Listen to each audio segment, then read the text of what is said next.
Good afternoon. It is 12:05. I am Pamela Furrs in for Matt Murphy, who will return on Monday. Have we had a Matt Murphy sighting? I think I've seen some photos from the World War II Museum down there in New Orleans that he's posted, but that's all I've seen. Have you heard from him? I had a slight Twitter exchange with him last night over the use of Friday Eve. Oh, did you really? Yeah, he once again espoused his belief that whenever you say that, a puppy dies. Yeah. So I tweeted back and I said Friday Eve with a picture of a puppy. All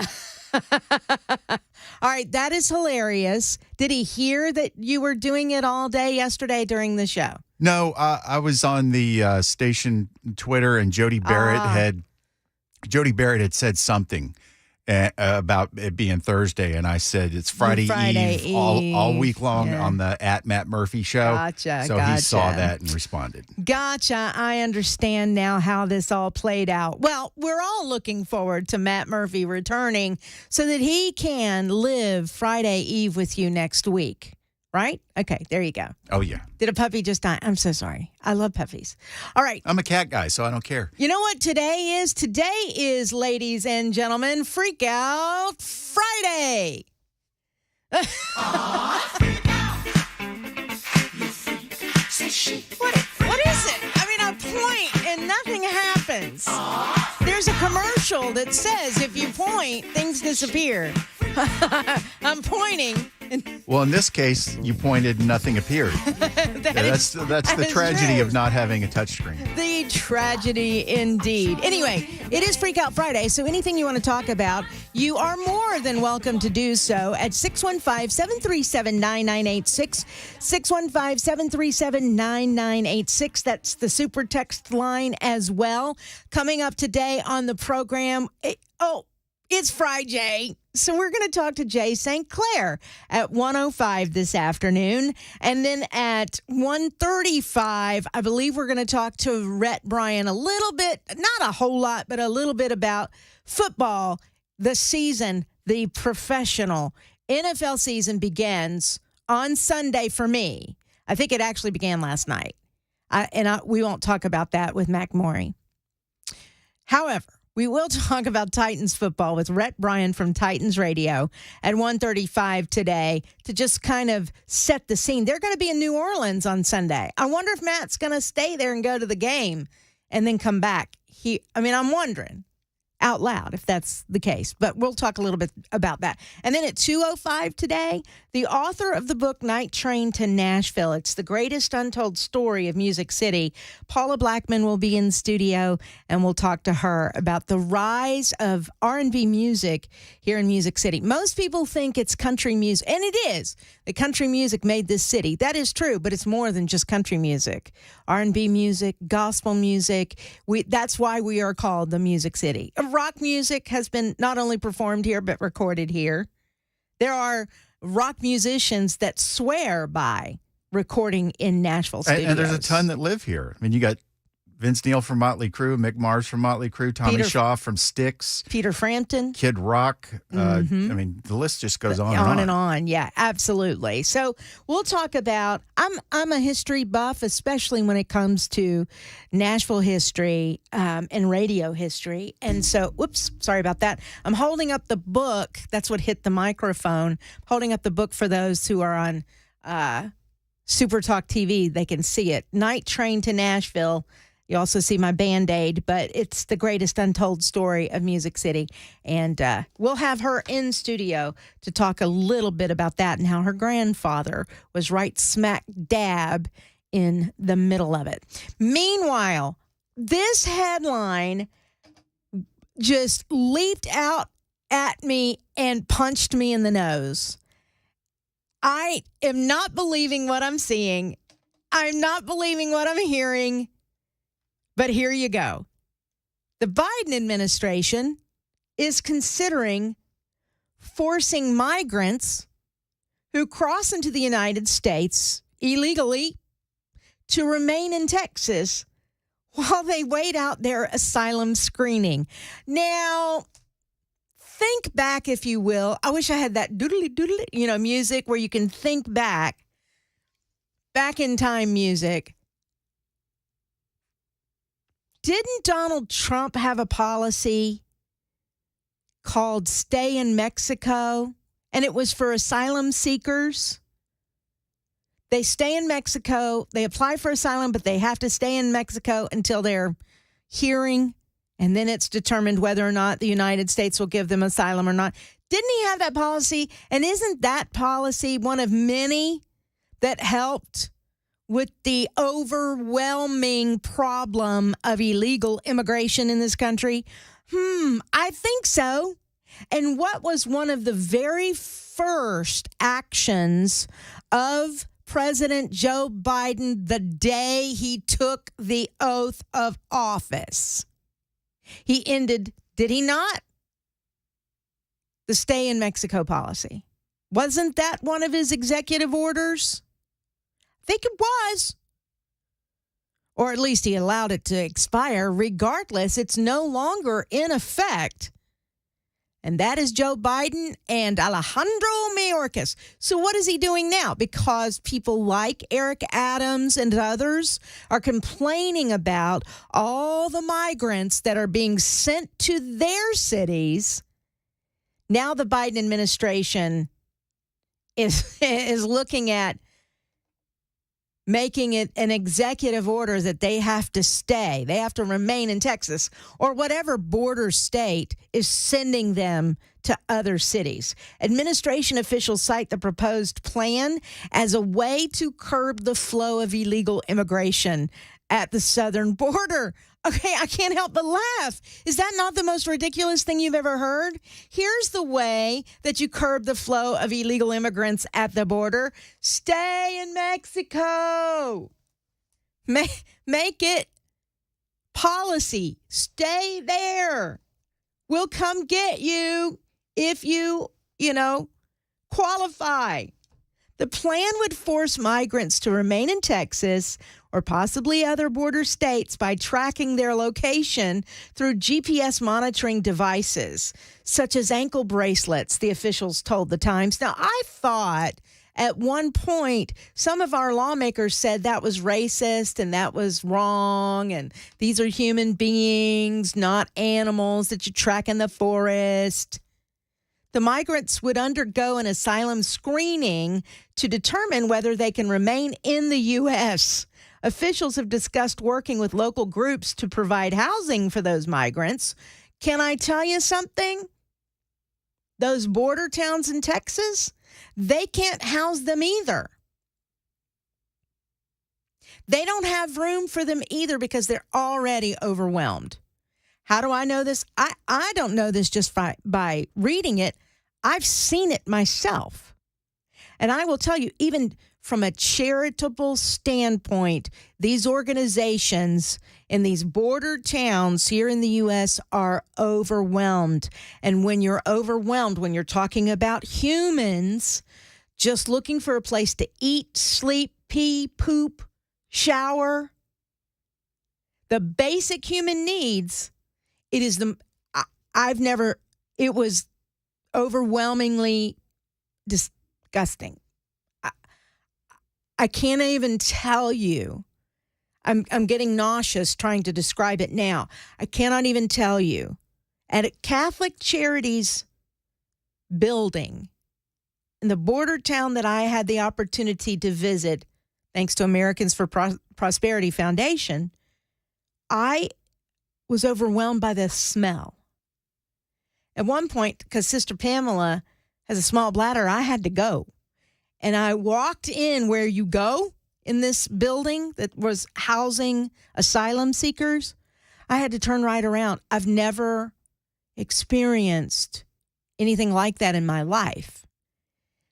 And I asked, I know I've shared this story before, but I asked some of the volunteers there, how can this be? How can you allow this to get in this kind of condition? And the answer was, we are overwhelmed with the number of people. We have to turn people away. And the overwhelming number we can't keep up with because these are volunteers. We can't keep up with the cleaning, all of that. And I believe them because I saw it with my own two eyes. And where they were with the Catholic Charities, these were people that were coming in from the border. They were being dropped off from the border and then processed, if you will. They got their paperwork, and then they would spend the night or two or three, not much longer than that, and then go to wherever it is that they would go, their next stop, whether that is with a sponsor in another city or whatever the case may be. Very easily, from what I saw, they could get lost. There's no way we are capable of keeping track of all of that. No way. A spokesman for the Department of Homeland Security told Fox News Digital that the Biden administration is is committed. I'm sorry already. I'm laughing. Is committed to expanding safe and orderly pathways for migrants to lawfully enter the United States while imposing consequences to those who fail to use those pathways. Bovine scatology. Since May, the agency says they have returned or removed over 200,000 people. Okay. First of all, that might be true, but how many have come across the border the gotaways? There are numbers that Congressman Mark Green and others that have tossed out there of the known gotaways. What about those? We're talking about, millions who have crossed since the beginning of 2023, 2022? 200,000 is just a drop in the bucket. DHS continuously, and by the way, where did they get that number? DHS continuously holds policy and operational discussions on how to leverage our authorities to ensure a fair, humane, and effective immigration process. I need members of the Department of Homeland Security to go to McAllen, Texas, and check out Catholic Charities down there. And I'm not, by the way, I'm not insulting or raking Catholic Charities over the coals. They're doing their best. They're overwhelmed. And others. That's not the only one that's down there. That just happens to be the one I walked into and got an opportunity to tour. So I'm not blaming them at all. It's not their fault. It's the Biden administration's fault. It's Alejandro Mayorkas's fault, not theirs. They're doing their best to meet the needs of human beings, like good Christians do, like good Catholics do. DHS continuously holds policy and operational discussions on how to leverage our authorities to ensure a fair, humane, and effective immigration process that effectively and efficiently removes those without a lawful basis to stay in this country. The plan would expand upon the Family Expedited Removal Management Program, or FIRM, which places migrant families under a curfew and GPS monitoring. It applies to those heading to various cities like Baltimore, Washington, and Chicago. The potential move comes amid an increase in migrant encounters at the southern border.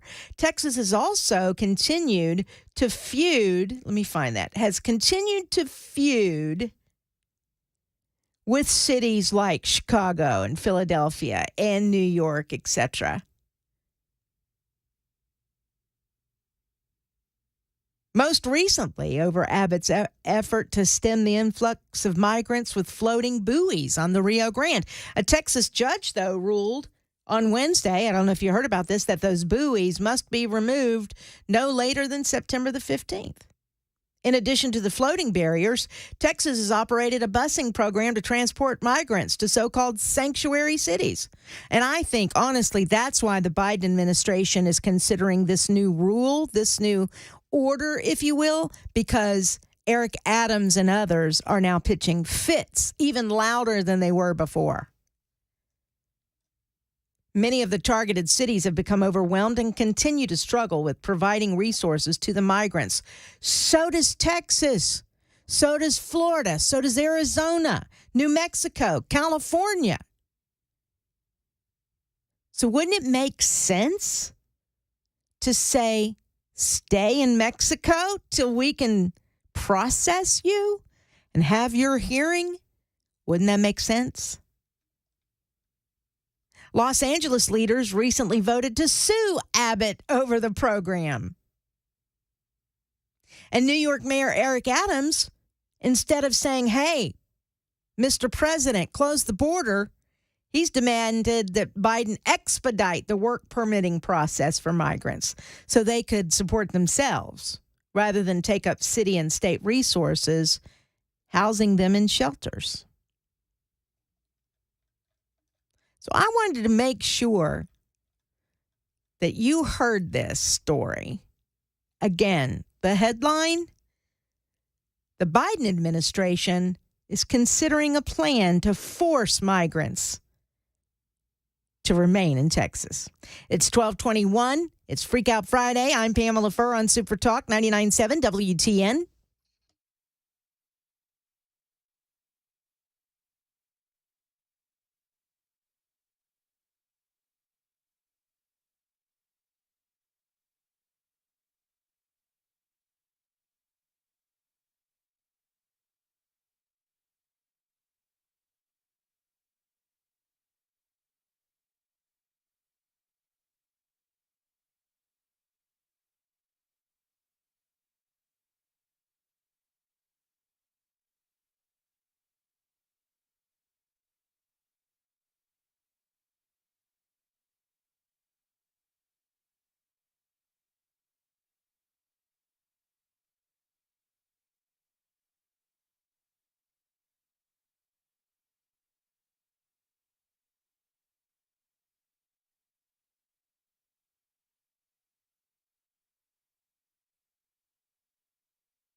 Super Talk 99.7 WTN. It is 1226. I am Pamela Furrs. Thank you for being with us today.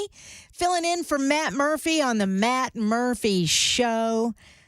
615-737-9986. You know what it is today, don't you? It's Freak Out Friday. Why doesn't it work? I don't understand. What's the deal, man? I'm having to jump between screens. Always know that I'm going to mention Freak Out Friday. All right, anyway. Well, always know that I'm going to delay hitting it. No, please don't do that. All right, any comment that you have, you are more than welcome to deliver that today. What's freaking you out right now, I guess, is the more important question here. 615-737-9986. Doris is on the line. Hey, Doris. Hey, Pamela. I want to talk about all these people that's coming to the United States and crossing the border. All right. What I feel like the United States should do is have planes ready. When they put their foot on the United States soil, they should put them directly on a plane, drop them off every country that they come from. And once they drop them off, they should never be able to come back to the United States for coming illegally. That might stop them, because if they feel like they can never come back, maybe they wouldn't do it anymore. Well, and that's all I got to say. Thank you, Doris. I appreciate your phone call. Unfortunately, there are so many people who come across the border illegally, get caught, are sent back, and come back. Get caught, get sent back, and come back. Happens so many times.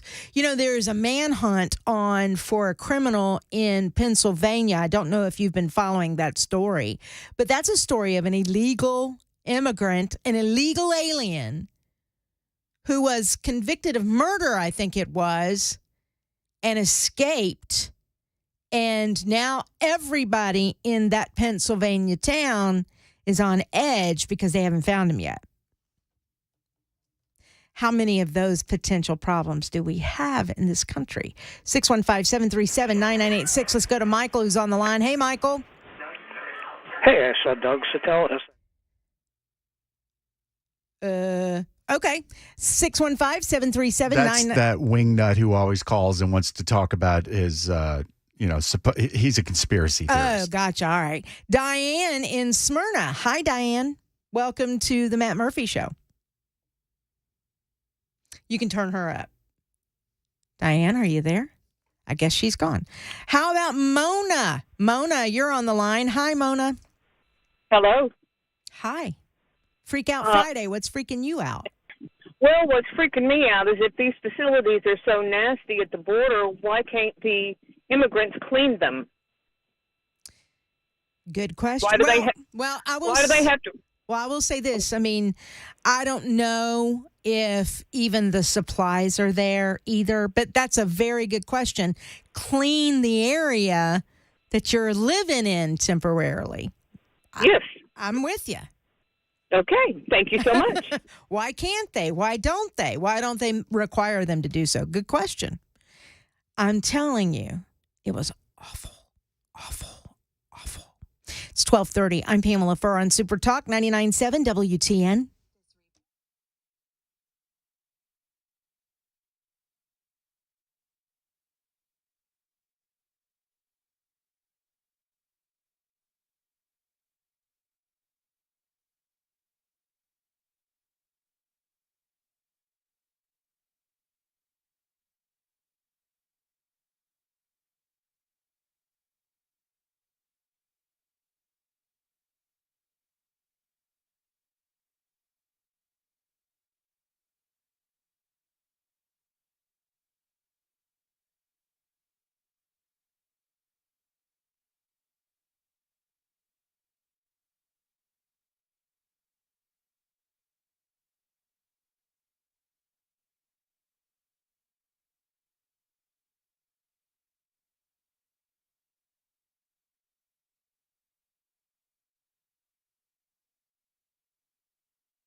Super Talk 99.7 WTN. It is the Matt Murphy Show.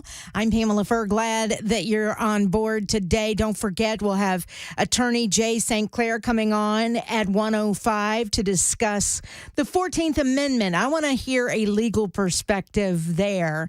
So that's happening at 1:05. 1:35, we'll talk a little bit of Titans football because the season opener game is this Sunday. And then at 2:05 this afternoon, Night Train to Nashville, the greatest untold story of Music City, with Paula Blackman, the author of the book that's being released next week. Right now, though, if you will stand by, I'm giving you every reason to be able to push the button. It's Freak Out Friday. Aw, freak out. You freak, say she. What are you freaking out about on this Friday afternoon is the question. A, 615-737-9986. Most people seem to be today, because of what is in the news cycle, freaking out about the border and the fact that the President of the United States is now saying he may make it so that Texas will be forced to keep illegals in Texas. So forced to stay in Texas until their asylum hearing instead of forcing them to stay in Mexico. It makes zero sense. Good Lord. 615-737-9986 is the phone number.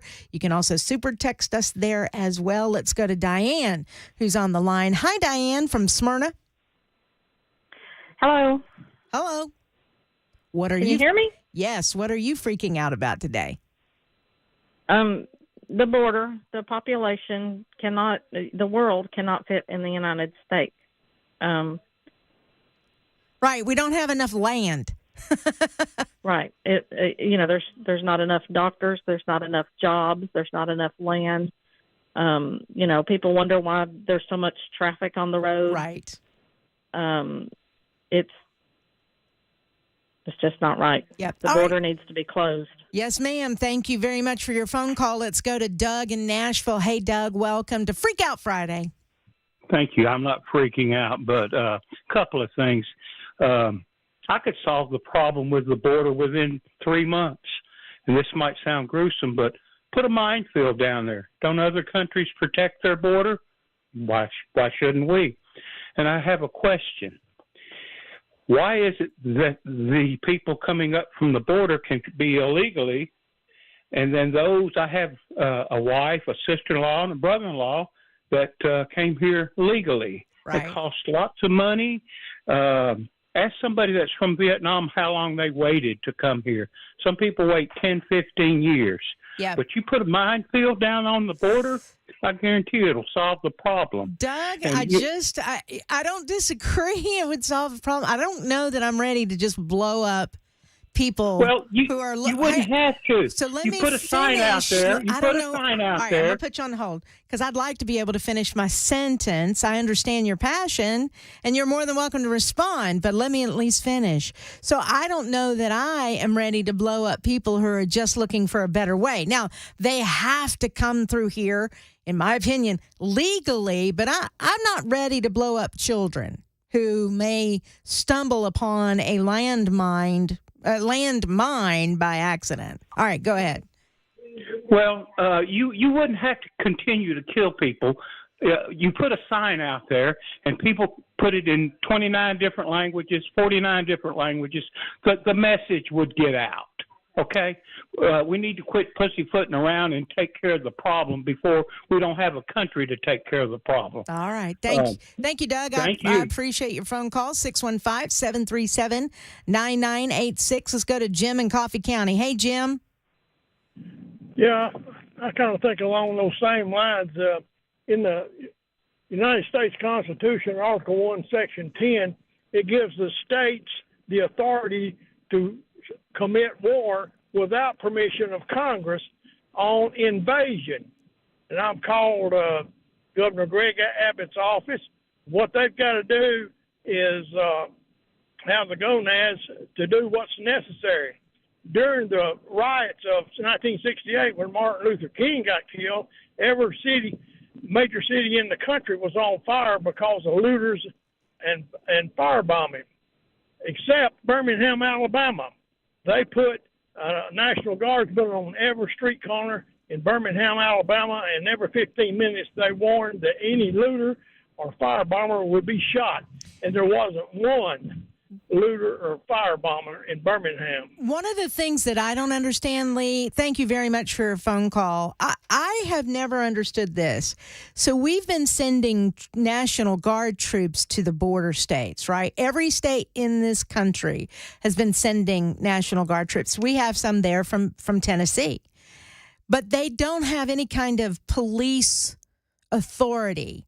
Instead, they're there to take the administration part off of the Border Patrol agents so that the Border Patrol agents can better stop the illegals from getting through the borders and have the police action that they do and the authority to shoot if they need to shoot or arrest if they need to arrest or what have you. So our National Guard is down there to perform administration duties, and it is helpful, don't get me wrong, but I personally would rather see our National Guard troops used, not federalized, but the states authorize their own National Guard to protect their borders. I would like to see more of that. And in yes, I'm going to say it, in a more military type way rather than an administrative way. I think that could be helpful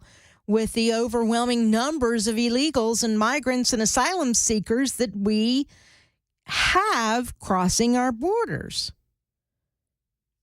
I don't know if that's the answer, but that has certainly been a thought in my brain.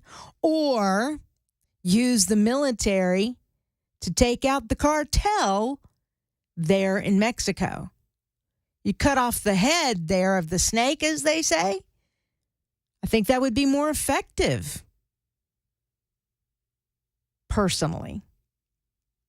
615-737-9986 is the phone number. Let's go to Michael, who's in Old Hickory. Hey, Michael.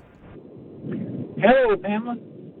What's up? What are you freaking out about on Freak Out Friday? Well, I'm freaking out because I heard earlier that Nancy Pelosi is going to run for Congress again. Lord have mercy. Yes, it's true.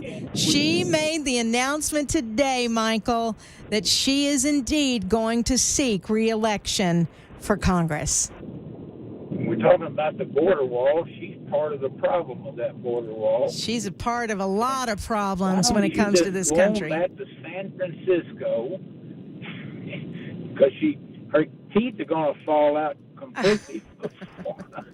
I'm sorry. I don't mean to be talking about nasty Nancy like that. But yes, you do. Yes, you do. Yes, I do. But it's just so sad to think that these people get this age and they got nothing better to do with their time. They need to just go and relax. And for her, I will say this, and she's 83 years old right now, and she wants to run for re-election.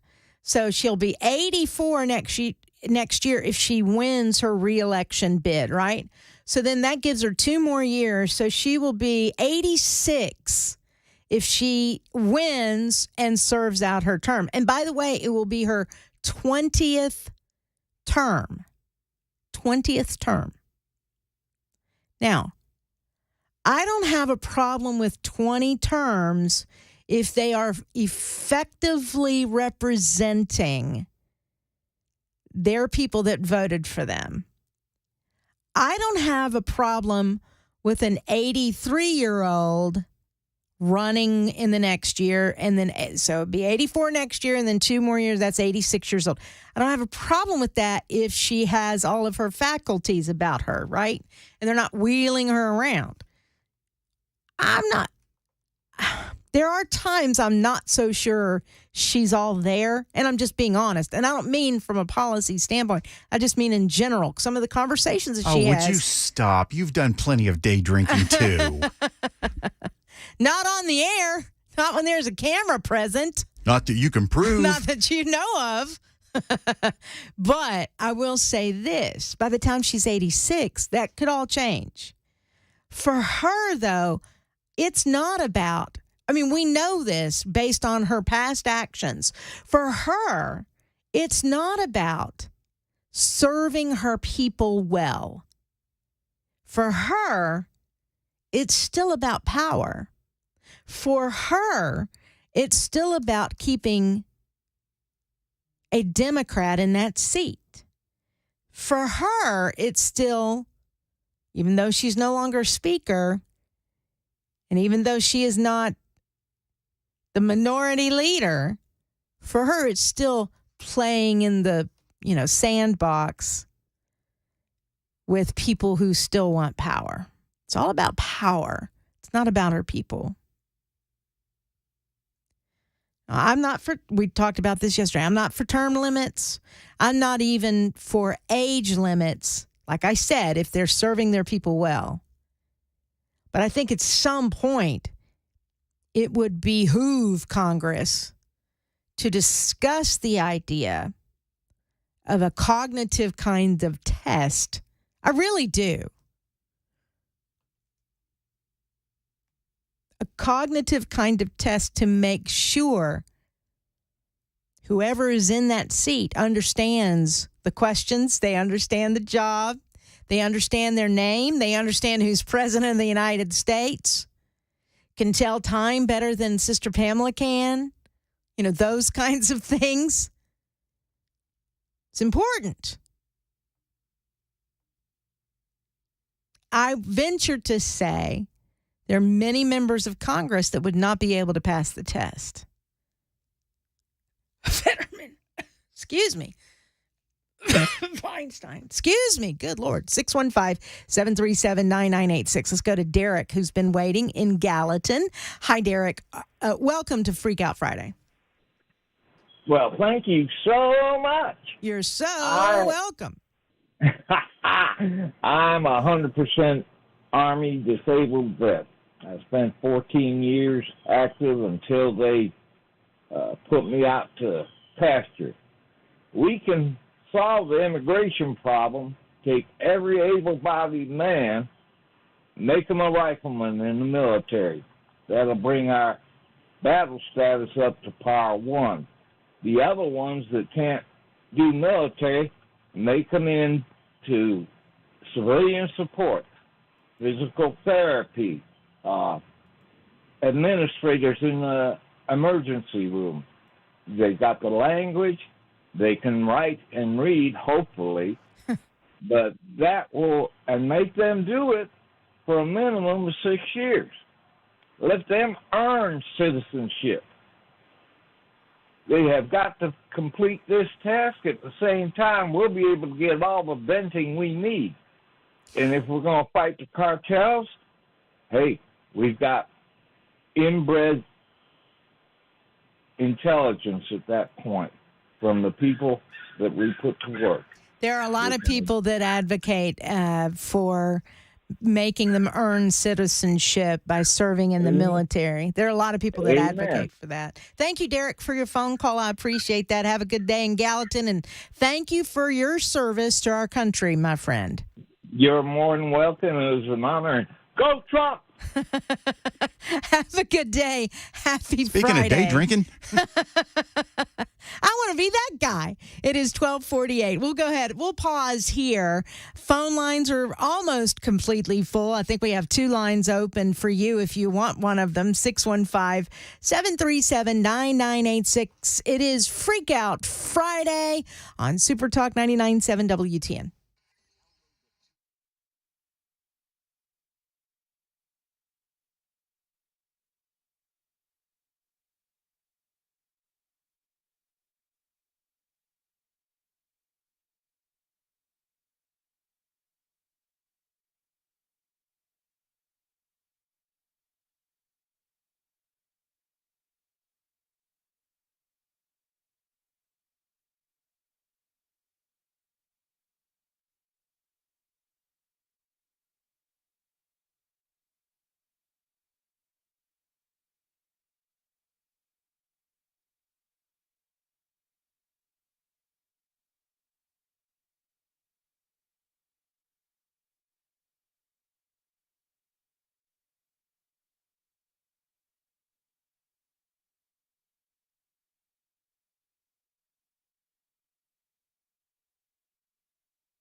Super Talk 99.7 WTN.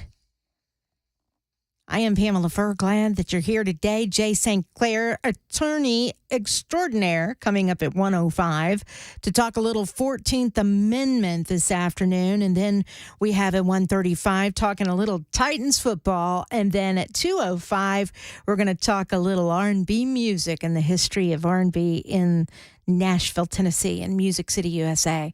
It's still, though, with all of that, it is still Freak Out Friday. Did I give you enough? No. Friday.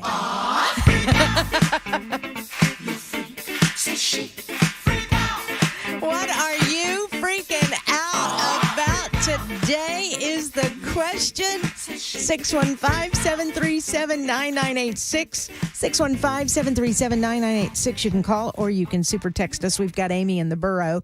Hello, Amy in the borough. Hi, Pamela. My freak out, I guess, is that I'm just concerned as to what they're really trying to force these governors to have to do. Are they doing this because they're such cowards that they can't close the border, as far as Biden and his administration, and they're hoping that Abbott and these other southern border governors are going to be forced to shut it down themselves? Mm-hmm. And then what's that going to look like? Right. What is that going to look like? Good question. Is there an ulterior motive to this? There's always an ulterior motive. That's what we've learned, right? Over the years now, with Biden in charge. Yeah, there's always an ulterior motive. I'll say it right. Thank you very much, Amy, for your phone call. Let's go to Calvin in Lebanon. Hello, Calvin. Hi, Pamela. How are you doing today? I'm fabulous. I just want to comment on the Hunter Biden gun indictment. Sure. Anybody that thinks they're going to do anything to Hunter Biden is crazy, because what they're going to do, they're going to indict him, put him in the Delaware courtroom. The jury, a liberal jury in Delaware, would never find a Biden guilty. So he would walk out of there without even diversion and get off scot-free. Mm-hmm. In the worst-case scenario, if they did do anything, that Joe Biden would pardon him. So people don't need to get too excited about seeing that Biden's going to get indicted. All right. Thank you very much for your phone call, Calvin. There are those that are also saying that David Weiss is doing this so that there can be some negotiations on other things. Maybe Hunter will flip on some things. I don't see that happening. I know that's a conversation, but that just seems a little too weird for me. All right. So what time do we have what, another minute to go? Is that kind of where 2 minutes to go? No, less than a minute to go. All right. I'm not sure my clock is synced up with Bell's clock. That clock is always wrong. And I don't tell time very well. We have learned this week. All right, but stick around, if you will. On this Freak Out Friday, we've talked about the 14th Amendment and how there is a move afoot, even though I swore I wasn't going to use that term anymore. A move afoot to actually sue different states to keep Donald Trump off the ballot because of the 14th, or using the 14th Amendment. So we're going to talk about that with Jay St. Clair coming up at 1:05 on WTN.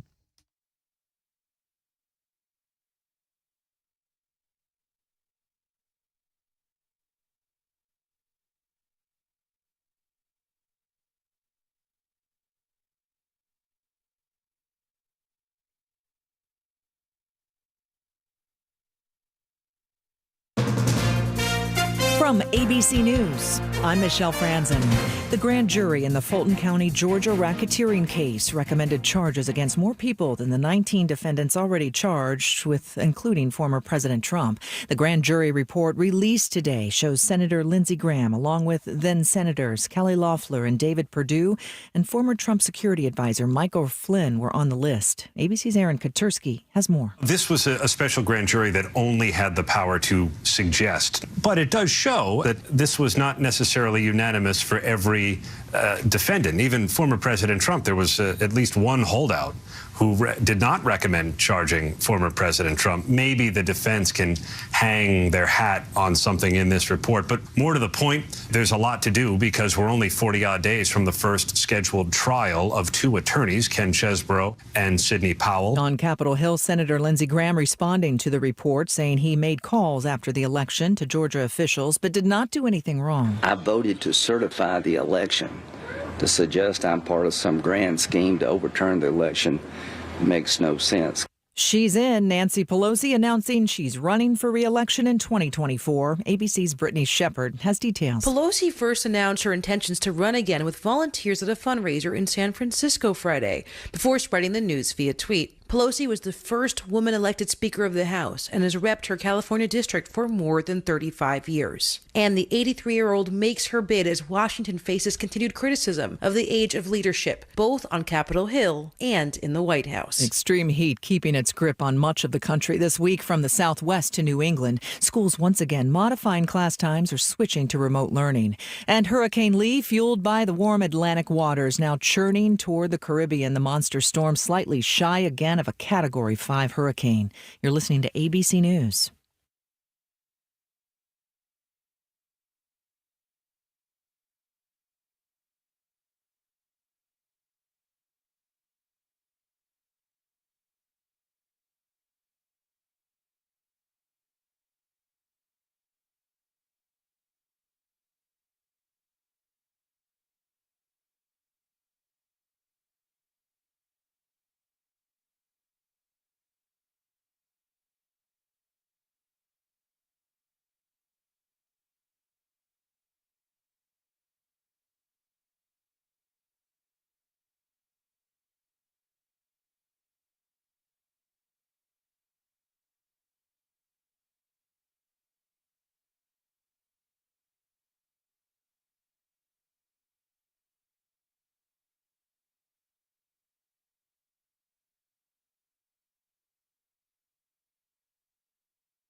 Good afternoon. It is 1:05. I am Pamela Furrs on Super Talk 99.7 WTNM for Matt Murphy, who is returning on Monday. He and his bro have been down in New Orleans, I do believe, on a bike trip. And so they should be making their way back at some point. What? New Orleans to Panama City to... Oh, Panama City. It was Panama City, and then I think they maybe Atlanta. I can't remember. I know Panama City was in there. But. Gotcha. All right. Well, that's probably today and tomorrow. What you want to bet? and then Atlanta on Sunday, and then heading back from Atlanta here probably is the case. But he will be back with you on Monday, so be listening for that. At 1:35, we'll talk a little Titans football, perhaps, and then at 2:05, we've got Paula Blackman, the author of the book Night Train to Nashville, the greatest untold story of Music City. But before we get to any of that, you know what today is? It's Friday. Good morning, Americans. It's Friday.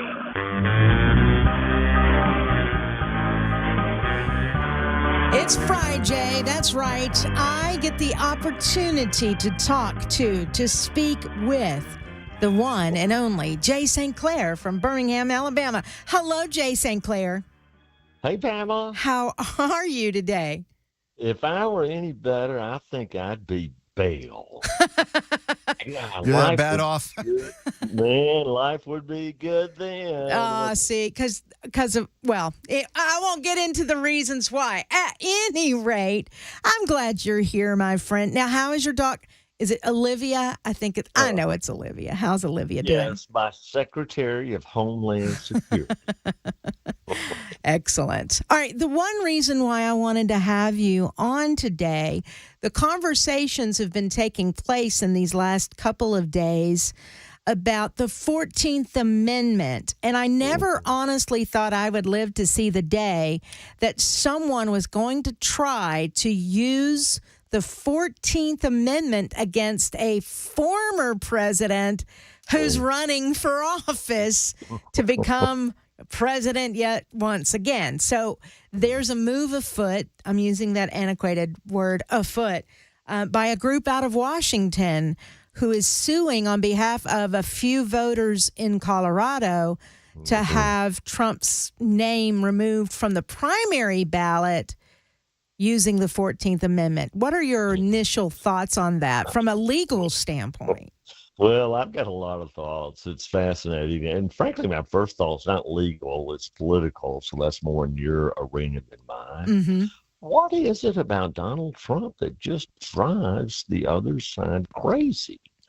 I mean, I've been around for a long time and seen a lot of political fights, but this is just at a totally different level, Pamela. And I don't know, he is sui generis. Yeah. As we say in the law. He's one of a kind. Sui? Yeah. Did you say sui? Sui, S-U-I. Yeah, it's a Latin phrase. Ah, gotcha. If you're gonna charge $550 an hour, you got to sprinkle in a little Latin. I guess so. That's a new one on me, so I will look that up a little later, or maybe use that on Wordle. It's not 5 letters, so I guess I can't use it on Wordle. All right, so here's how can the accusations are there from people that have an opinion. Their opinion is that Donald Trump participated in an insurrection, but there aren't any charges. There are no convictions. That's right. There's no crime. There's no crime. Although the Constitution doesn't say that they have to have been convicted of insurrection, right? I mean, it's very vague. Very vague, yeah. So here's my thoughts about it. There's got to be some limits to it. It cannot be the case that any state can just on its own say that a candidate has violated this provision of the Constitution and it not be subject to review. That cannot be the law, I submit. I mean, for example, can Tennessee say that by not securing the borders, President Biden has engaged in an insurrection? He's actually at war against the country, and we declare that to be in violation of this provision in the Constitution. So he is therefore ineligible to run again for president. Well, I'd like to be able to do that, but no. The truth is, of course not. Of course not. No, of course not. And so there has to be some limiting principles. Somebody, each state's not going to be left to its own vices to whether to declare somebody an insurrectionist or not. That would It would go through the judicial process and ultimately to the Supreme Court. But I got to be honest with you, Pamela, there's so many angles to this. It's just fascinating. But here's my sort of threshold point, and I haven't heard a lot of people talk about this. Mm-hmm. I do not believe this constitutional provision applies to running for president. Now, why is that? Well, let's look at it. Okay. It says no person shall be a senator, right? Well, he's not running for Senate. Mm-hmm. He shouldn't be a representative in Congress. Mm-hmm. He's not running for Congress. He shouldn't be an elector right. of president or vice president. Well, he's not running for that. He's running for president. Or hold any office, civil or military, under the United States. So that's what people are disqualified, what they can't do. Right. They can't be a senator. May I ask? So it says office of military. Isn't he commander in chief? No, it says hold any office, comma, civil or military. Right. Well, under the Constitution, the president is not considered an officer. Yeah. Okay. If you look at constitutional language, okay, and there have been Supreme Court cases that hold that. I mean, for example, if you were to look in article, I don't want to get too nerdy about this, Pamela, but Section 4 of Article 2 of the Constitution says this: the president, vice president, and all civil officers of the United States. And it has to do with impeachment. Gotcha. Well, if the president and vice president were officers, it would say it that way. Right. It would say all civil officers of the United States. Okay. Shall be, but it doesn't. And so in constitutional language, the president is not an officer. Okay. So I don't think this even applies here, Pamela. But putting that kind of technicality aside, I just don't believe the outcome of this is going to be that every state can, on its own, apply whatever standard it wants to apply to determine whether any candidate is disqualified under this provision. All right. And no one can review that. That is not going to be the outcome. Now, I am a states' rights girl. So here's my question. So when it comes to elections, it is the states through their electors who elect president of the United States. So can a state say, no, we don't want these choices on our ballot for these legal reasons? No, they can't, because if it violates the Constitution. So, for example, could a state say, hey, states' rights, we get to run our elections however we want to run them. So, therefore, we're not going to allow any African Americans to run for this position. Sure. No, they can't do that. They can't do that. There are legal limitations on that. They can't just do whatever they want to do. And that here, that's just arbitrarily saying, no, I think this person is an insurrectionist, and therefore he can't run. So I have another question. This group, the acronym is CREW.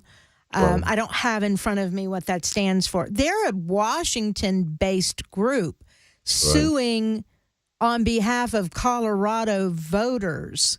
That's bizarre to me. Does that have any play with what you guys call standing? Yeah, I think the Colorado voters are actually the parties to the case. Mm-hmm.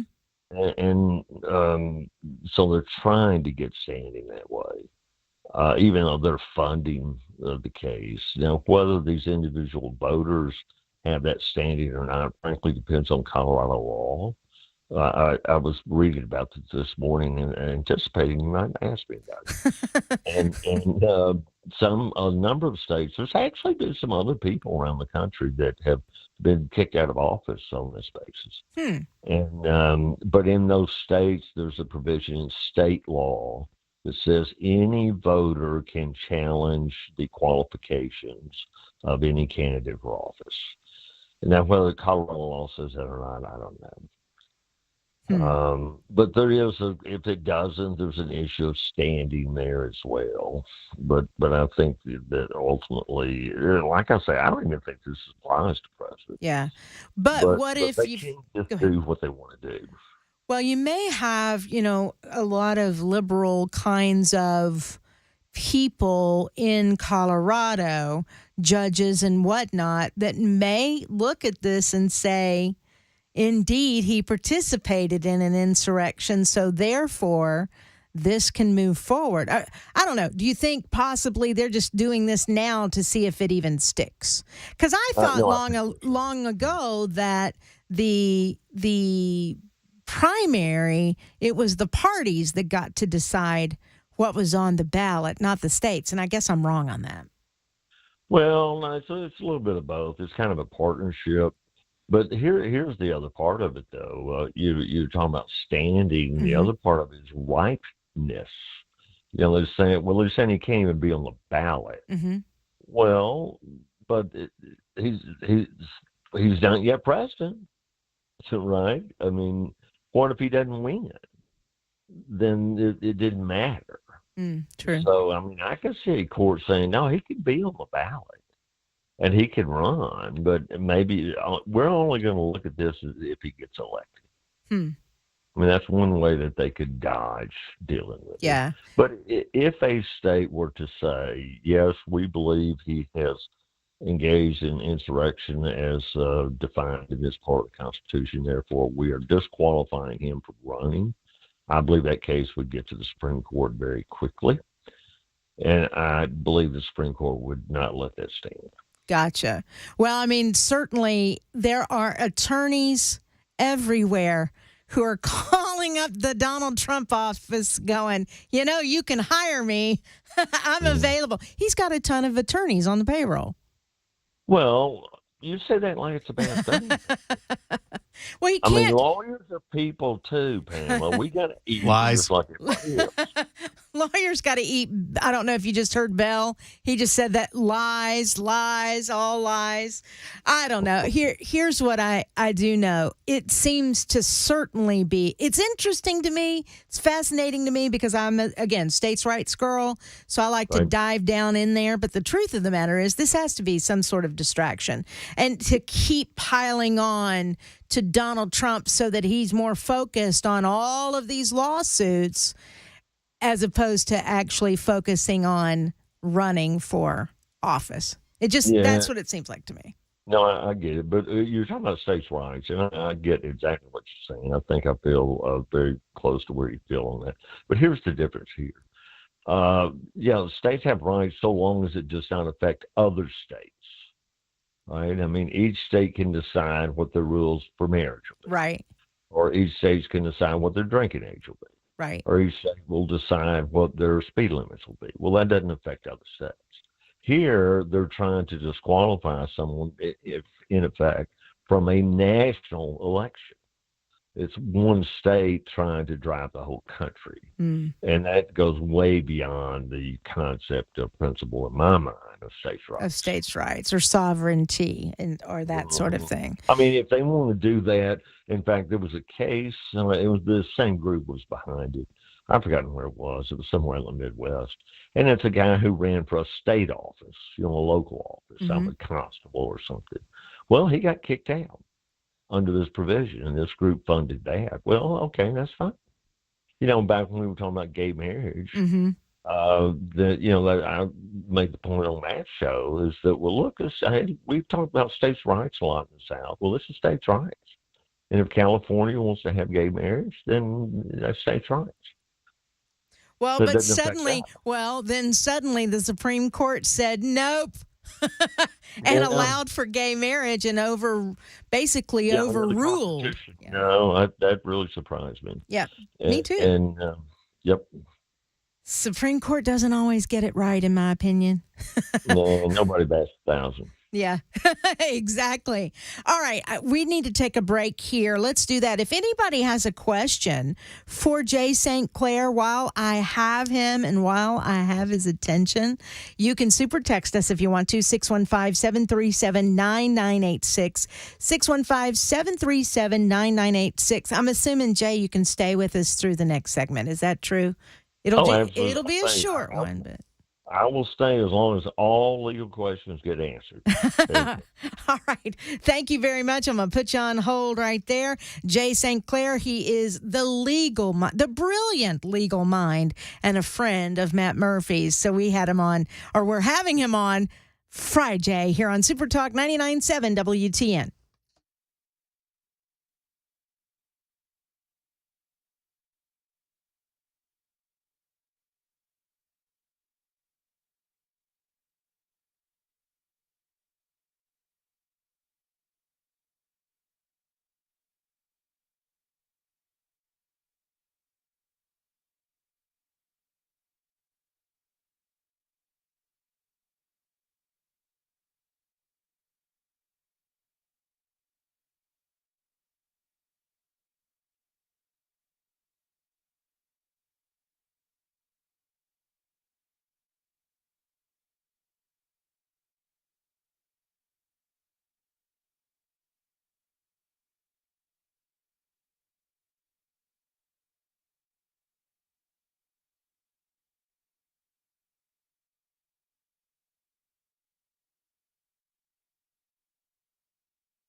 Super Talk 99.7 WTN. It is 1:24. I am Pamela Furrs in for Matt Murphy. He'll be back on Monday. It's Friday, of course, and we're talking to Jay St. Clair from Birmingham, a brilliant legal mind.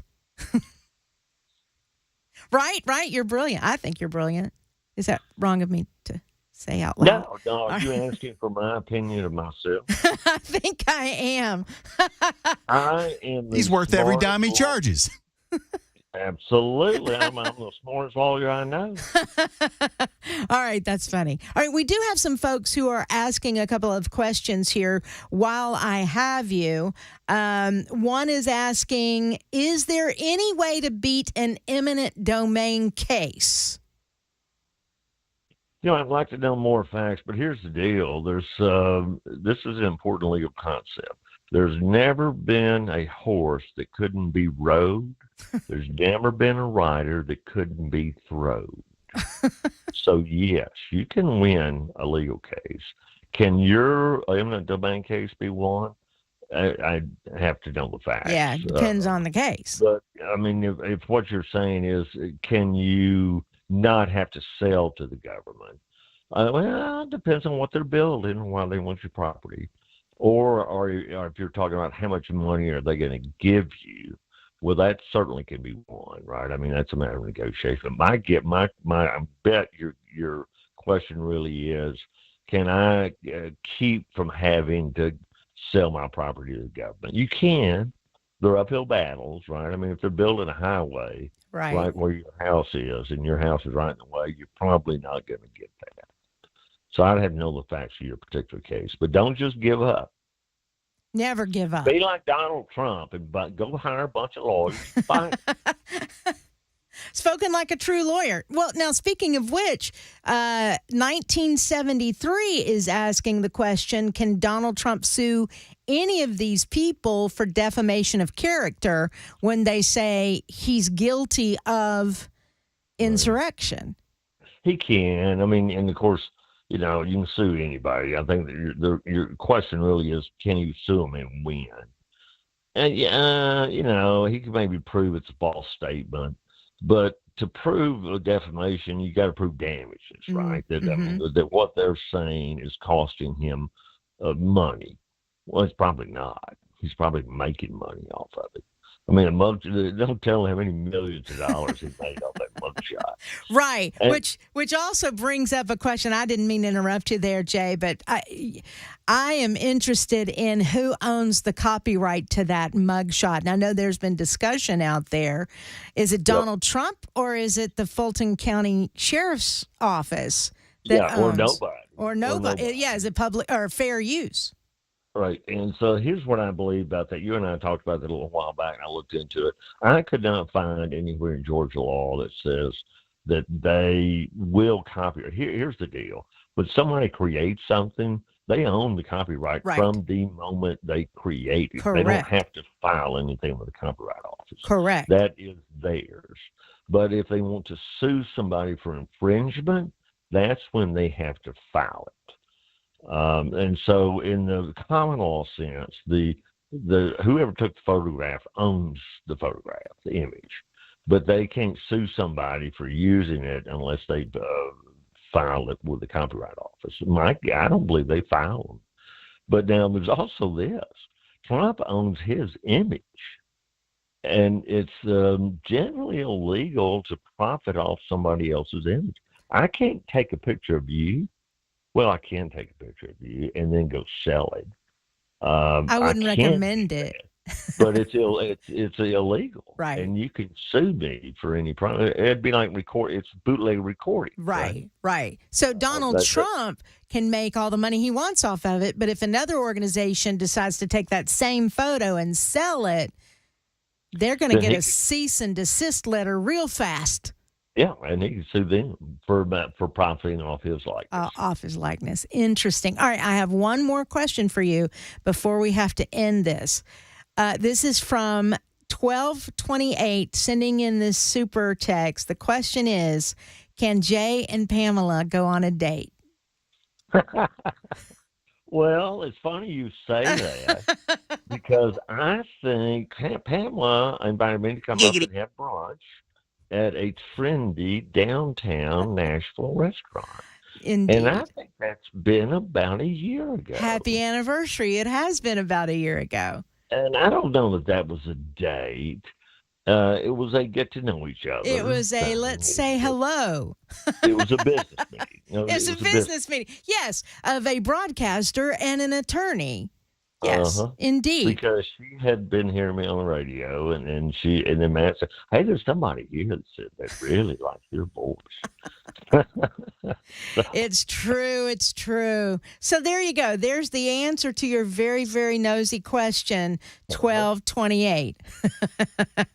All right. Thank you, Jay St. Clair, for your answers. Jay. Jay. Bill Yes, has sir. Bill has a question. Say Hunter Biden. Hunter Biden. You want to get high? Sorry, that was for Pamela. Why, Bill? I mean, I don't understand why you do this to me. All right. At any rate, thank you, Jay St. Clair, for being on the air with us today. Thank you for your legal advice and your opinion here. We take it very, very seriously around here. And then, of course, Matt will be back on Friday to talk to you. Thanks, Pamela. Thanks, You're Bill. welcome. All right, Friday, everybody. That was Jay St. Clair. More to come. It's 1:30 on Super Talk 99.7 WTN.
Super Talk 99.7 WTN. It is 1:35. I'm Pamela Furrs in for Matt Murphy. Glad to be with you today on this Freak Out Friday.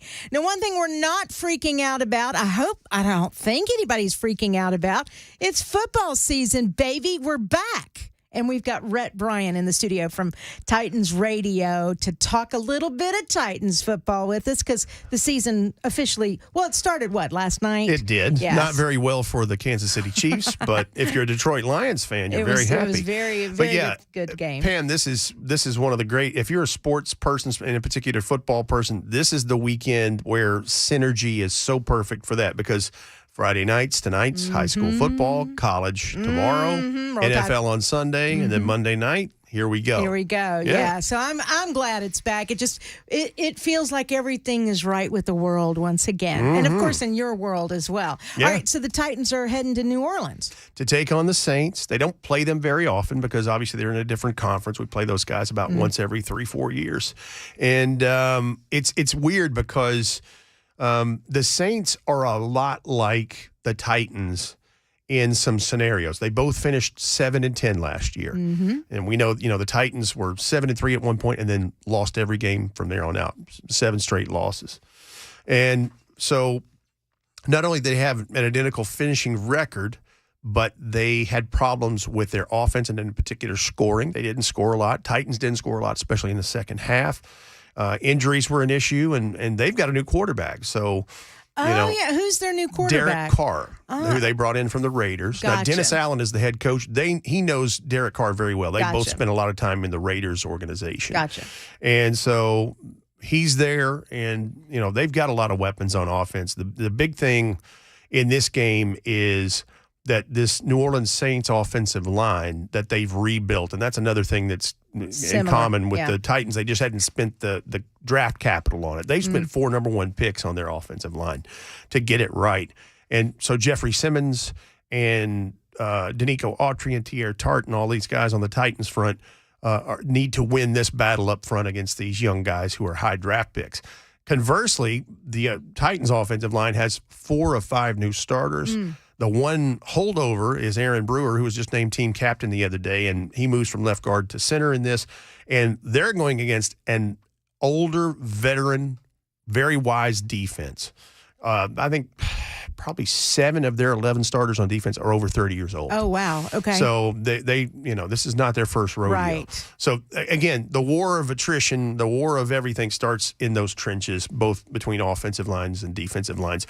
But for the Titans, so, the talk all offseason was, are they going to rebuild? Are they going to? And what they did is they still have Derrick Henry. He will still be running the football. They still have Ryan. We were really frightened about that, by the way. We were It's a thing. over on this side, even though we're not sports talk and some of the things you're talking about, very in the weeds. Well, that's that Bama in you there, too, though. Right. But we were afraid of losing Derrick Henry. Sure. We didn't want to do that. So Now, he is in the last year of his extended contract, as is quarterback Ryan Tannehill. We'll see how it plays out from there. But the Titans have a bunch of money under the salary cap in 2024. And that was part of the stuff that they had to acquiesce through. Sure. And, the thing is with this team is about 30% of your roster turns over every year. Right. Almost 47% of this roster is new. 24 new players, That's either rookie or huge. first year or free agent. That's huge. So, but it's still Derrick Henry's deal. They drafted a 3rd-round pick from Tulane who's going back to his home state in Tajay Spears, who is a smaller back, more explosive, can catch it out of the backfield to complement Derrick in this thing. So he'll be something to watch. All right. And then the other thing, they were able to lure in free agency DeAndre Hopkins at wide receiver to go with Tringlin Burks and these other guys they have as that's weaponry. a name that people obviously know. The biggest thing in this is trying to avoid I'm gonna knock on wood here, the injury bug. I'm knocking 170, 177 different players, I think, in the last 2 seasons on this roster. Holy smokes. And the difference last year, though they didn't have as many injuries in numbers, it was in critical spots. Ryan Tannehill gets hurt. Jeffrey Simmons on the defensive line gets hurt. And so when these things happen in key spots, it really, you don't have a lot of options in depth. Right. And so knock on wood, everybody's healthy. And Coach Mike Vrabel did things differently going into this training camp in the offseason and how he structured their work and their labor as to try to prevent some of those things. And they're pretty doggone healthy right now. Knock on wood. That's all I'm going to say. Keep doing that. Yes. But yeah, they're as ready as they'll ever be. The biggest thing going into this game on Sunday is, does this offensive line do what it needs to do in a group that has not been together long? And again, 4 of the 5 starters were not here last year. Yeah. Now, I didn't watch any of the preseason games. I was busy with some new work that I'm doing, and et cetera, et cetera. How did the preseason look with some of those players? Because I know your first round or your first line didn't. They actually did. They actually the first string offensive line, those 5 guys. I couldn't think of the word string. They did play a lot in the preseason because they had not played together so they in a game situation. They've been practicing together since the early spring.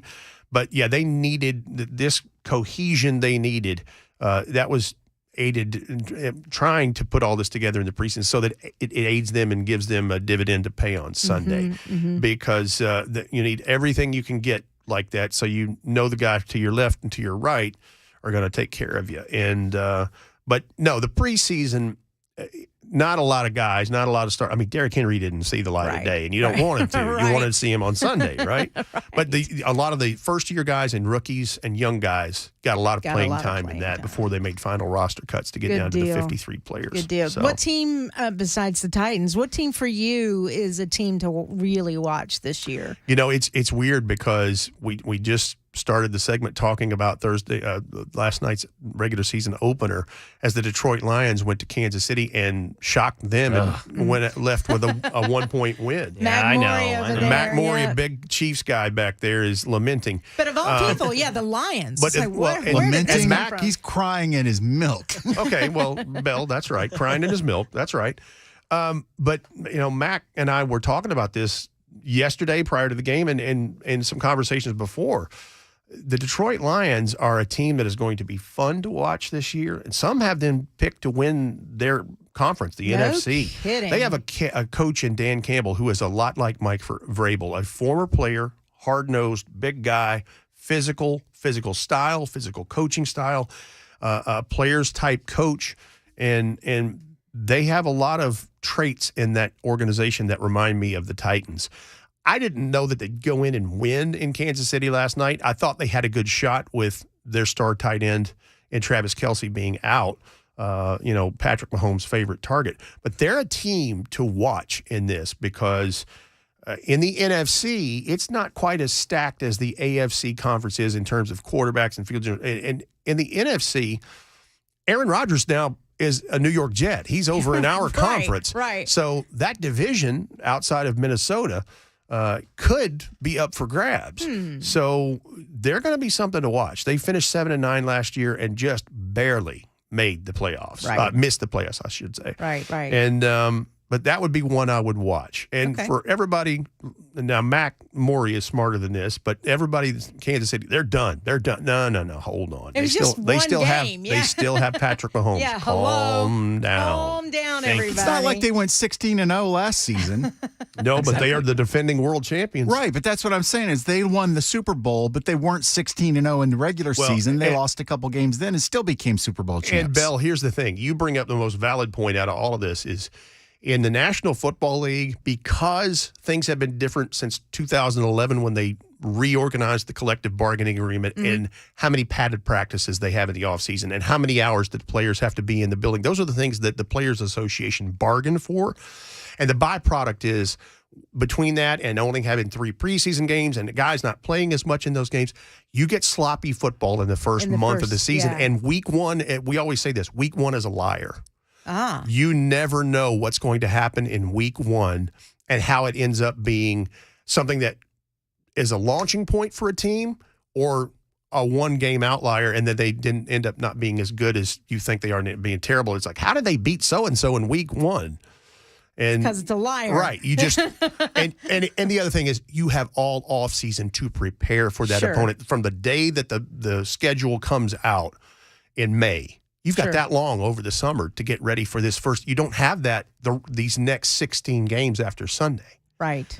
it's a week-to-week proposition. Right. You know what the schedule is, but the preparation for it, because you don't know what final rosters are and players come and go and injuries happen and all those kinds of things. Everything's kind of fluid and flexible. Yep.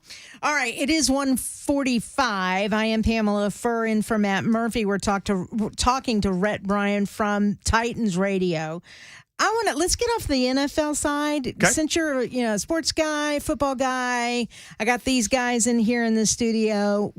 I am an Alabama fan. Please don't be booing the radio right now. But I want to ask about UT. What do you think? How do you think they look this year after their first game? What do you think? Well, they came out of the blocks a little slow last Saturday here in Nashville against Virginia and ended up winning handsomely as they were supposed to. Supposed to, yeah. The time will tell when we get into the meat of the SEC schedule. Because that's also almost a liar game, too, because you expected it to be a slaughter. Oh, and a lot of, first couple of games of the year are when you schedule the cupcake, so to speak. I mean, look at what Alabama did to MTSU. Right. And then there's several like this. Arkansas State gets drubbed 73-0. There's a couple of the worst score I saw last week was Oregon beat Portland State 81-7. That's a football score. Holy smokes. So they didn't take the foot off the gas at all. The shocking one, and the one I know you can't really talk betting or anything like that. I did do 2 different parlays. Look at you. Yes. And Hands on the sports books. I would have won $1,000 if LSU would have won. I'm sorry. No, they did win. No, who won? No, I lost on LSU. I lost the spread. Right? Could they played against, Florida State? Yeah, Florida State beat them handily, especially in the second half. That was the shocking one for me. Had it not been for that. Well, then Duke beats Clemson. I didn't even bet on that game. Duke beat Clemson, too. Wow. Yeah. And Duke doesn't really win at football. Pamela, the woulda shouldas are a little thin. That's my gosh, it still hurts to the point. I only missed the Powerball jackpot by 5 numbers. And if I would have got those 5 numbers, I'd have been a multimillionaire. And see, Bell brings up something. As you're saying this, I hear my grandfather's voice in my head. Says, "Hey, son, about as close as horseshoes and hand grenades. That's the only thing that's close." But LSU was favored to win. I mean, the spread was only a point and a half, if I remember. Brian Kelly made a serious mistake in his first week coaches show down there and saying, "We're going to beat the pants off of FSU." So he jinxed it. That probably shouldn't do that. Shouldn't do that. No. But Tennessee is going to be interesting when they get into the meat of the schedule with the SEC because they play Bama. They're going to the swamp to play Florida. Mm-hmm. I think they can do that. I think they can take care of Florida there. Alabama, we'll just see. I mean, it was, in my opinion, a fluke last year. All right, y'all can yell at the radio again, but it was kind of a fluke of that happening. But it was Can I ask you a question, though? What was the final score? Who had more points than the other team? Okay. So anyway. In fact, the goalpost is still in the Tennessee River down there somewhere. Yes, it is. But it was a great game. Look, and as a Tennessean, just watching that happen, that was cool as a Tennessean to see so many people on that field ripping down the goalpost. Well, they've been waiting for it for a long time. Look, and look, the question. I love football, so I can actually say that was well, a great game. Here's the question with Bama is they get 4 and 5 stars left and right. He has a pipeline of them. Nick Saban's built that way. But in the age and NIL, name, image, likeness, they have money and things that they got all that.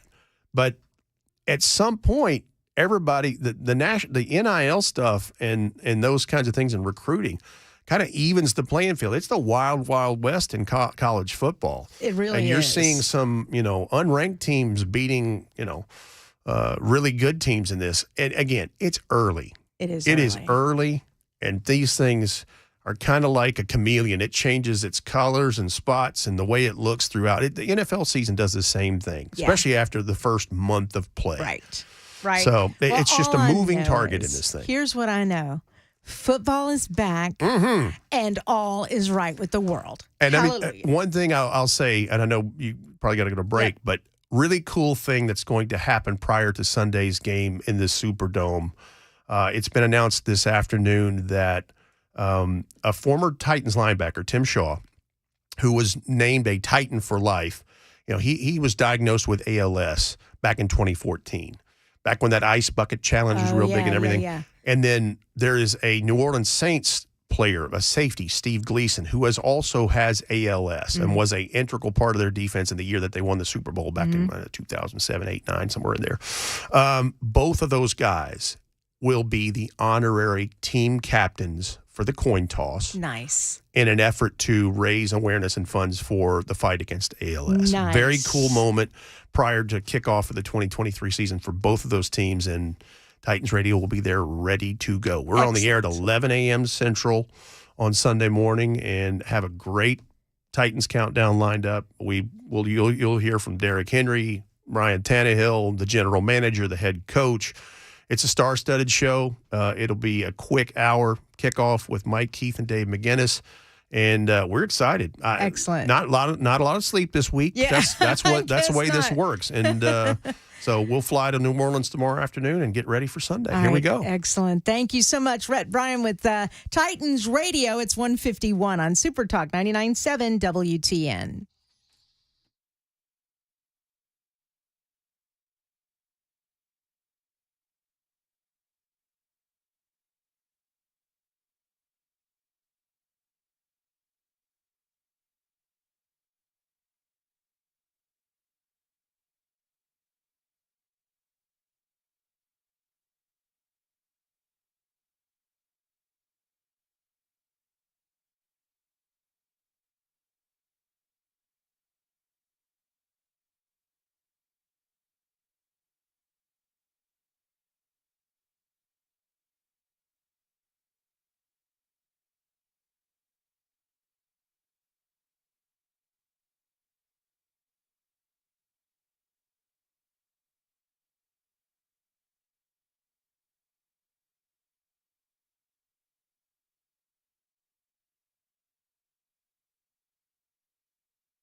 Super Talk 99.7 WTN. It is Friday. Hallelujah. Pamela Furrs in for Matt Murphy at 1:58. Coming up, we'll be visiting with Paula Blackman, who has written the new book that is expected to be released next week called Night Train to Nashville, the greatest untold story of Music City. So be listening for that, and we'll tell you, of course, how you can get the book. But I'm telling you, I'm fascinated by radio history, and this is just an amazing story of I would say the creation of R&B, if you will, and how it was released to the masses, how the term came about, and how race riots in Colombia led to all of it. It's this crazy circle of events that happened that led to what we love today, rhythm and blues, R&B music. So stick around for that. Again, it's Paula Blackman, Night Train to Nashville, the greatest untold story of Music City. That is on the way, so stick around for that. You can send us a message through our super text line, 615-737-9986. Don't forget, we're live on Super Talk TV as well. You can find us on Facebook, Twitter, Twitch, and YouTube TV. Back in a moment after the news with, I think Mac Maury is back there on Super Talk 99.7 WTN.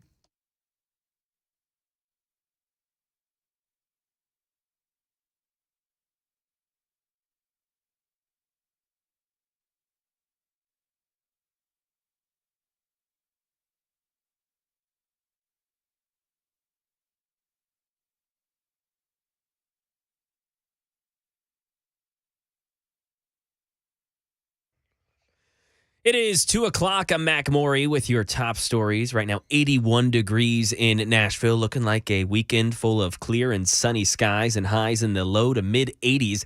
Complete weather forecast just a few minutes away. A report just released by the special grand jury in Georgia showing charges were recommended against Senator Lindsey Graham, then Senators Kelly Loeffler and David Perdue, and other key Trump allies. The jury gathered evidence for the case against former President Trump, hearing from more than 75 witnesses, but did not have the power to bring charges. The report was sent to the DA, but only portions of it were previously made public. Aaron Katursky brings us more information. The case is nearing trial already, at least in the instances of Sidney Powell and Ken Chesborough, two attorneys who were charged with different pieces of the alleged conspiracy. They asked for an earlier trial. The judge said it would start October 23rd, and he's still deciding whether all 19 defendants should be tried on October 23rd. And so we should know in fairly short order who is going to get called to testify. The district attorney says there are at least 150 potential witnesses. And studies from the U.S. government reveal the nation's schools continue to lag behind on student reading levels nationwide. And while many school administrators say their students are struggling following the COVID-19 pandemic and the ongoing teacher shortage, Jay O'Brien notes that this has been a problem for the country since at least the 1990s. 1/3 of the country's fourth graders read below what the federal government considers the basic level. When you go to eighth grade, that number is 1/4. And in high school, it also stays at about 1/4. What we found in our reporting is if you look at Department of Education data, this problem has been going on for as long as the federal government has kept track. And here in Tennessee, the third grade reading proficiency rate jumped by more than 4 percentage points to 40% on this year's state test. But that meant up to 60% of third graders were at risk of being held back under the state's tough new retention law. And in South America, the updated flu vaccine has proved effective, and that's good. That's good news here in the States. Dave Packer. The seasons are reversed in the Southern Hemisphere, so flu season is coming to an end there as ours in the North is about to begin. CDC data showing the latest flu vaccine reduced flu-related hospitalizations in South America by 52%. That's a positive sign for flu vaccine efficacy in the U.S. this coming flu season, as early cases detected in the U.S. have involved similar strains as those circulating in the Southern Hemisphere. And that is the latest news. Weather's next. I'm Mac Maury, WTN News.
Super Talk 99.7 WTN. It is 2:05. I'm Pamela Furrs, and for Matt Murphy, who is off today. He'll be back on Monday after a week-long vacation, but that has given me the opportunity to spend a week with you, and I'm very thankful for that.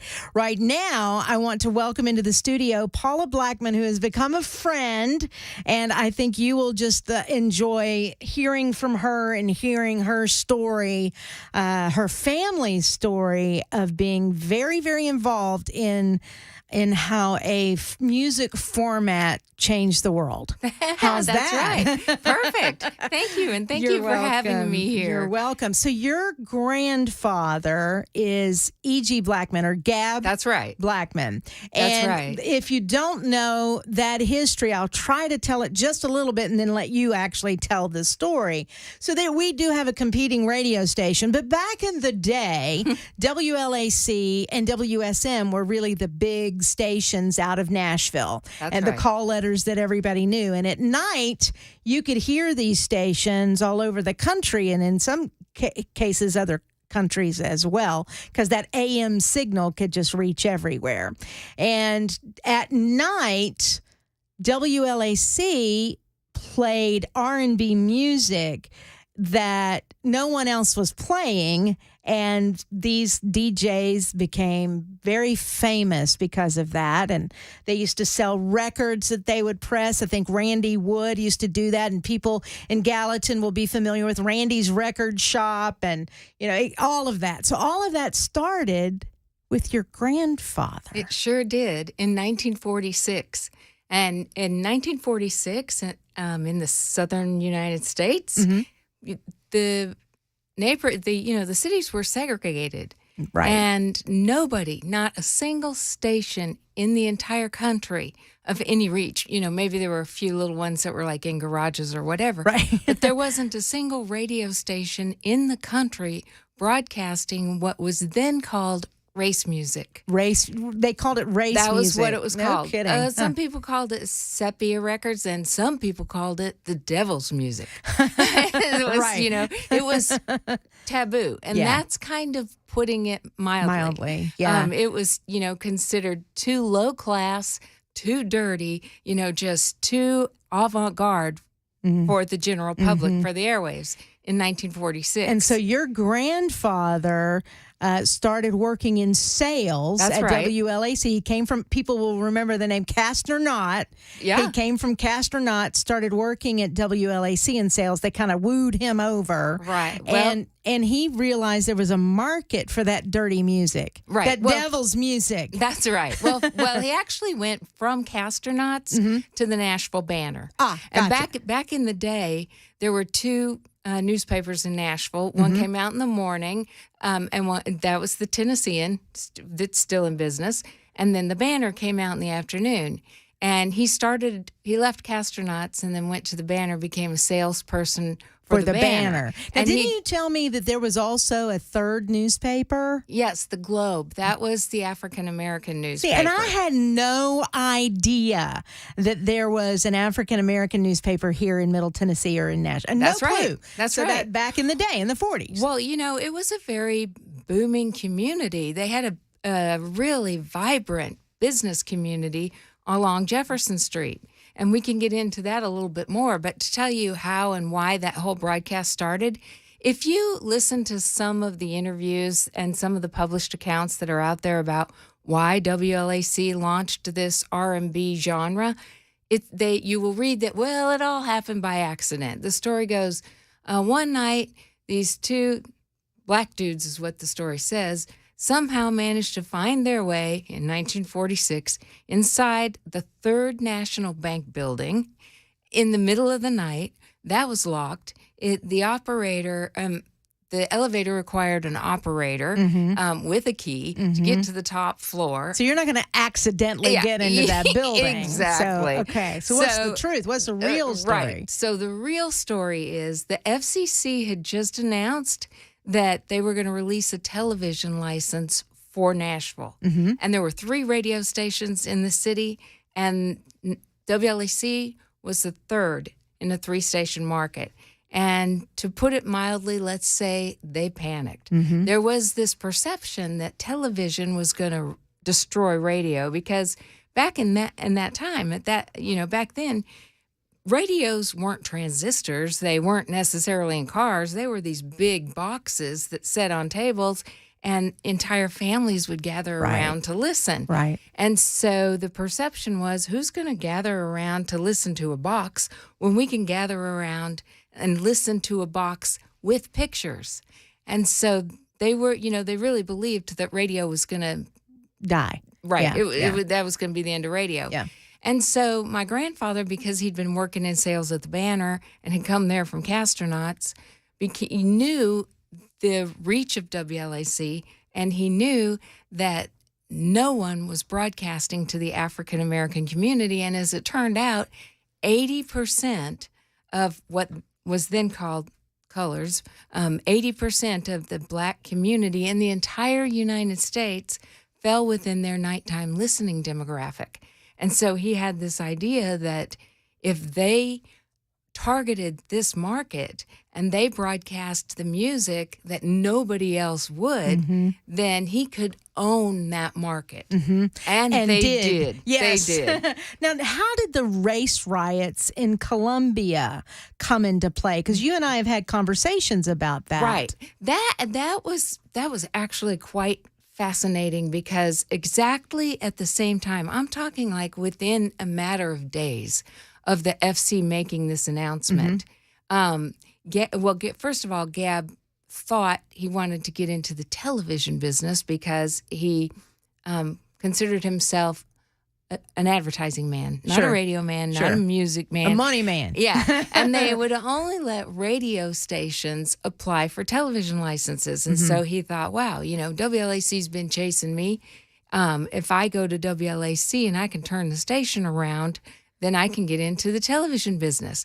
And his capturing this Black market was the turn that station around. Right. How he knew that there wasn't a single radio station playing that Race what was then music. called race music at the time came out of the Columbia race riots, because this Columbia race riot happened at Castronauts. Castronauts was his former employer. Right. It was his biggest client. It was the client that he planned to take along to WLAC with him. And so he would call on this department store every Monday, because, they'd have their big ads on Sunday, and then they'd go in to line up the week's advertising. And he happened to be in Castronauts when he heard about this race riot. And the whole race riot started because there was a Black guy who'd been in the Navy, and he had left his radio at a shop, to get fixed. And rather than fix it, they sold it. And so when he got back and he went to pick it up, he's like, hey, where's And it was a white guy that sold it. Right. Right? Yeah, because, only white people worked at Castronauts. And so when he went to pick it up, the guy said, hey, we sold it. And they got into an argument, and the radio repairman punched, the man's name was James Stevenson, punched James Stevenson in the face. James Stevenson happened to be there with his mother, Gladys. And so they get into a tussle. They start fighting. Eventually, James Stevenson throws the repairman through the plate glass window. And guess what happens? Okay, this Race is riots. 1946. First, they arrest James Stevenson and his mother. No kidding. She's just standing there. They take James and Gladys Stevenson to jail. Yeah. And that's what starts the race riot. And that's how your grandfather knew there's this huge market for his music. It was, or this kind of music, R&B music, race music. Yeah. Right. It was like a confluence of all these things Events, happened at the same time, and he happened to be in the right place at the right time. The FCC license, the race riot that brought to the forefront. So, there wasn't any music, so he decided to launch the broadcast. So they started playing R&B. race music at night on WLAC. Right. And you had they became famous DJs like Hoss Allen, John R., Right. Gene Nobles, Right. and then Randy Wood would sell the music. So I'm going to ask you if this is what happened. So you'd have artists come to town, right? And they would play at the New Era Club. That's right. That was the premier nightclub. It was actually at 4th and Charlotte. 4th and Charlotte. And WLAC was on 4th and Church. So they're only 3 blocks apart, Right. although completely different worlds. Right. Because this is the segregated South. But you're right. The DJs started playing that music live in reverse order to what you Right. just said, where Right. Gene Nobles launched the first broadcast. In other words, he played the first race records. And so in many ways, you can say that Gene Nobles integrated the airwaves. Yeah, because he was a white guy. And that did not sit well with a tremendous amount of of people. population in the United States. Yeah. So Gene Nobles launched this, and then letters and, they just were flooded with what we would now call fan mail saying, play some more of that. And then they would send in the letters. He might have played, I don't know, Muddy Waters or whatever. And they'd say, well, can you play some Wynonie Harris? And so he started, they actually had to go to a great deal of trouble just to find these records. Yeah. Yeah. And so he started playing them. Playing those and would bring them in live and play them live and burn the records there. Would they not? Well, prior to this, almost all music was live. Most of the music on the radio was live. So playing records was kind of just coming into its infancy at that time. So at WLAC, they were doing both live and they were doing live music and playing these records. Yeah. But I think basically what happened was you had the New Era Club, and then you had all kinds of other nightclubs, black nightclubs along Jefferson Street. It was a real hopping place. Like, what Broadway is like today with the country music. And you can just go hopping from club to club to club and hear all your favorite artists. That was Nashville's R&B scene in the 40s, 50s, and into the 60s. Nice. What you see on Jefferson Street. Exactly. Yeah. What you see now on Broadway with country music, it was already there before WLAC started playing the music. Yeah. On Jefferson Street. On Jefferson Street. This was a really hip, happening exactly. place. Got it. But the phrase, and after this we'll take a break here, but the phrase rhythm and blues was coined on WLAC by one of the DJs, John Richburg. Yeah, John R. is what we know him, and he was so beloved by the R&B musicians. And again, they're all white. They're all white guys playing this stuff. Well, the musicians are all black. Yeah, and Gene Nobles and John R. because Hoss came later. Gene Nobles is white, and nobody had a clue. Nobody really thinks Gene Nobles is black. But everybody thought John R. was black. Gotcha. And then everybody thought Hoss was black. But Hoss actually came along a little bit later. But regardless, your white grandfather named Blackman isn't that crazy? Actually had the vision for all of this. That's right. And it wasn't based on we want to bring the world together. It truly was. Oh no. I want to make some money. 100%. It was profit motivated. Yeah. And I think they did put out a press release saying it all happened by accident because they took a lot of heat from the community for doing it. The community wanted to shut them down. Yeah. But then you had musicians from all over that wanted to come to town and play the New Era Club. That's it. And eventually get on the radio. Thus, the name of the book, Night Train to Nashville. That's right. The greatest untold story of Music City. We're talking to author Paula Blackman, who is the granddaughter of E.G. Gab Blackman, who truly is the father of all of this. It is 2:20. We need to take a break here. I'm Pamela Furrs on Super Talk 99.7 WTN.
Super Talk 99.7 WTN. The name of the book is Night Train to Nashville, The Greatest Untold Story of Music City. We have Paula Blackman in the studio, who's the granddaughter of E.G. Blackman, who really is responsible for that format change, if you will, back in the 40s for the programming. And he was in sales, which if anybody's ever worked in radio, you know that sales and programming very seldom see eye to eye. That's a joke, an internal joke. You don't have to laugh at that one. Well, and the odd thing at WLAC is the DJs reported to him. Yeah. You know, technically he was the sales manager, but this program was his baby. And so he, you know, the DJs, particularly Hoss Allen, they were like talent scouts too. I mean, they would go to the premier nightclub, this New Era Club, which, by the way, I'd like to say is was owned by a man named William Sousa Bridgeforth. He went by Sue Bridgeforth, and he was like a pillar in the community. A man named Sue. Exactly. That's right. And so Sue ran, you know, this hopping club, brought in all this fabulous talent, and his original club was across the street from what was then called the Colored YMCA. So the black musicians would take the night trains into Nashville. That's where the title comes from. And then they'd go check into the Colored YMCA, and then they'd walk across the street and to play Sue's at the New Era Club. to play at the How New about Era that? Club. They'd stop at WLAC to get their music played. Yeah. And in that way, the DJs virtually presided over the development of R&B because they chose what acts, you know, were featured, and then that often got their albums pressed. Right. And I would like to say about the New Era Club specifically, Etta James recorded her very famous album, Etta Rocks the House, at that club 60 years ago this month. How about that? So wow. That's considered one of the greatest live albums of R&B of all time. Of all And she time. recorded it not just here in Nashville, but she recorded it at the New Era Club. And when people think of Music City, they think of country music city. But back then in the 40s and the 50s and into the early 60s, Nashville was just as well known and had just as much great music on the north side of town on Jefferson Street as they did at the Ryman Auditorium. Yeah. They were equivalent to that. markets. And everybody who became somebody played at the New Era Club. That's like right. Little Richard. Everybody. Yeah. Little Richard did a stint there. You know, and you name them. You know, B.B. King, James Brown, Aretha Franklin, Jimi Hendrix, Muddy Waters, Ray Charles. Anybody who was anybody came into Nashville to get their music played on WLAC, and they went to the New Era Club because Sue paid more than anybody else. So he had the nicest, you know, most opulent club. Yeah. And that's why the musicians like to go there. And, you know, he was just a really great guy. When I was researching this book and I wrote it, I realized that I was, you know, limited somewhat. I was retelling my grandfather's stories, but I was retelling them from a white perspective. And I researched all the black clubs, and ultimately that led me to Harriet Bridgeforth Jordan. She lives here in Nashville, and she's Sue's only child, and she helped me make it so that I could write the book in a way that we have one chapter from the white perspective. And, you know, we've got we've got a white man and a black man, even though the white man's last name is Blackman. We have alternating views. Perspectives. Yeah. They're interacting with the same people, the musicians. They're interacting with the same DJs. They're, you know, living in the same city, only, you know, 3 blocks apart in their business, but they see the world completely differently. Interesting. Because the world treated them differently at the time. How about that? All right, we're running out of time. This book releases officially on Tuesday. And so you can go to all your favorite bookstores and what have you, online, Amazon, wherever you find your books, you can go there and get it. Night Train to Nashville, The Greatest Untold Story of Music City. But you're doing a book signing on Jefferson Street. Yeah, on Sunday. That is fantastic. At the Jefferson Street Sound Museum, which is a museum dedicated to those black clubs and those black musicians who made that music so iconic. That's awesome. I have to be honest with you.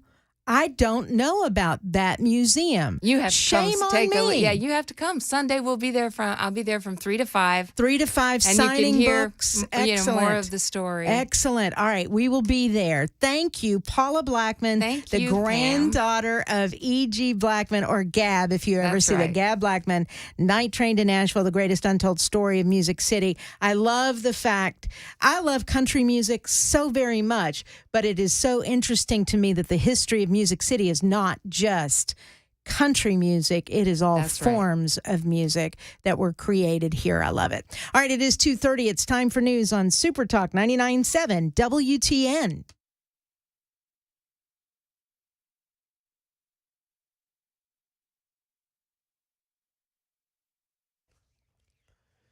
It's 30 minutes after the hour of 2 o'clock. I'm Mac Maury with your top stories. Right now, 81 degrees in Nashville. A couple of nice days this weekend. Looks ahead. Clear skies, highs in the mid-80s. Full weather forecast headed your way in 2 minutes.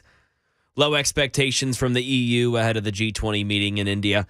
Tom Rivers. Among those arriving for the International Talking Shop, the president of the European Council, Charles Michel, who frankly acknowledges, I don't think that this G20 will resolve in 2 days all the problems of the world and all the changes of the world. But I think it can be a bold step in the right direction, and we should work to make it happen and to support the Indian presidency. Among his wishes to get China to change its position on Ukraine and to further isolate Russia, both of which won't gain much traction among many at the gathering. Crime in the volunteer state. Fox 17 says that 38-year-old Quintez Kortner has been arrested after allegedly shooting his brother and almost injuring his mother. Reports indicate the brothers were in a fight when Kortner then escalated and pulled out a handgun, shot him several times. The mother was almost hit by that gunfire. She was trying to break the two up from fighting. Kortner was found later after running away and is now in jail on a $255,000 bond. And a convicted murderer spotted yet again in eastern Pennsylvania, but continuing to slip through the grasp of a massive law enforcement effort. Trevor Alt is in Westchester. Connie Betzendahl lives in the same area Cavalcante was spotted Tuesday. She says she pointed police to possible trails he could have used. Are you surprised that it's taking this long? Yes, very. Yeah. I mean, even with the FBI in now, the SWAT teams, I just don't get it. Right. I just don't get it. Cavalcante was sentenced to life in prison for the murder of his ex-girlfriend, and her family, who lives in the area, now has a 24-hour police detail. Authorities saying they're too terrified to leave the house. And that is the latest news. Weather's next. I'm Mac Maury, WTN News.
Super Talk 99.7 WTN. It is 2:36. I am Pamela Furrs.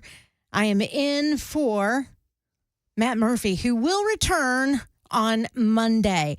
I know we got off the beaten path a little bit about history in Nashville, but I'm always fascinated by music history. And sometimes you just have to stop talking about all the crazy that's going on in the world to find out what other kind of crazy happened and what came out of that. And so I find it interesting that truly it wasn't some big noble act that brought R&B music to the masses. It was pure capitalism. And don't we support capitalism around here? Don't we support that? And we support musicians doing what it is that they do best, right? And eventually it all works out. And so pure capitalism led to music called race music being played on the radio at a time when no one else was playing it, and it happened here in Nashville. I didn't know about Jefferson Street being such a vital part of the community back in the day. So I'm going to have to check out that museum. We have such a rich history here in Tennessee anyway. I don't know if you've ever had an opportunity to tour the Tennessee State Museum. I haven't been to the new museum, and I guess it's been open now for a couple of years now, but there's just so much great history. For instance, now let's get off of this book. By the way, again, the name of the book, if you were listening in the last half hour, Night Train to Nashville, The Greatest Untold Story of Music City, if you can see it here on the camera.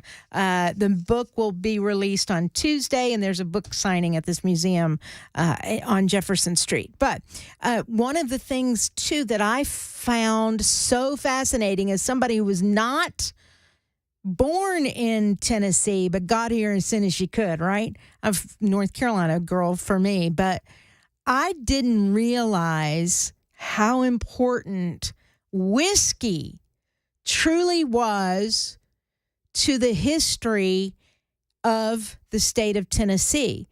So and I'm going to get some of the words and the phrases wrong. I'm just going to go ahead and tell you that. But if you'll recall, maybe in your Tennessee history books, if you are a native here, after the Civil War, the North sent money and resources to the South to help them get back on their feet. And there was a phrase for that, and I can't remember. Reconstruction. Anyway, I don't remember. But they left Tennessee off the list.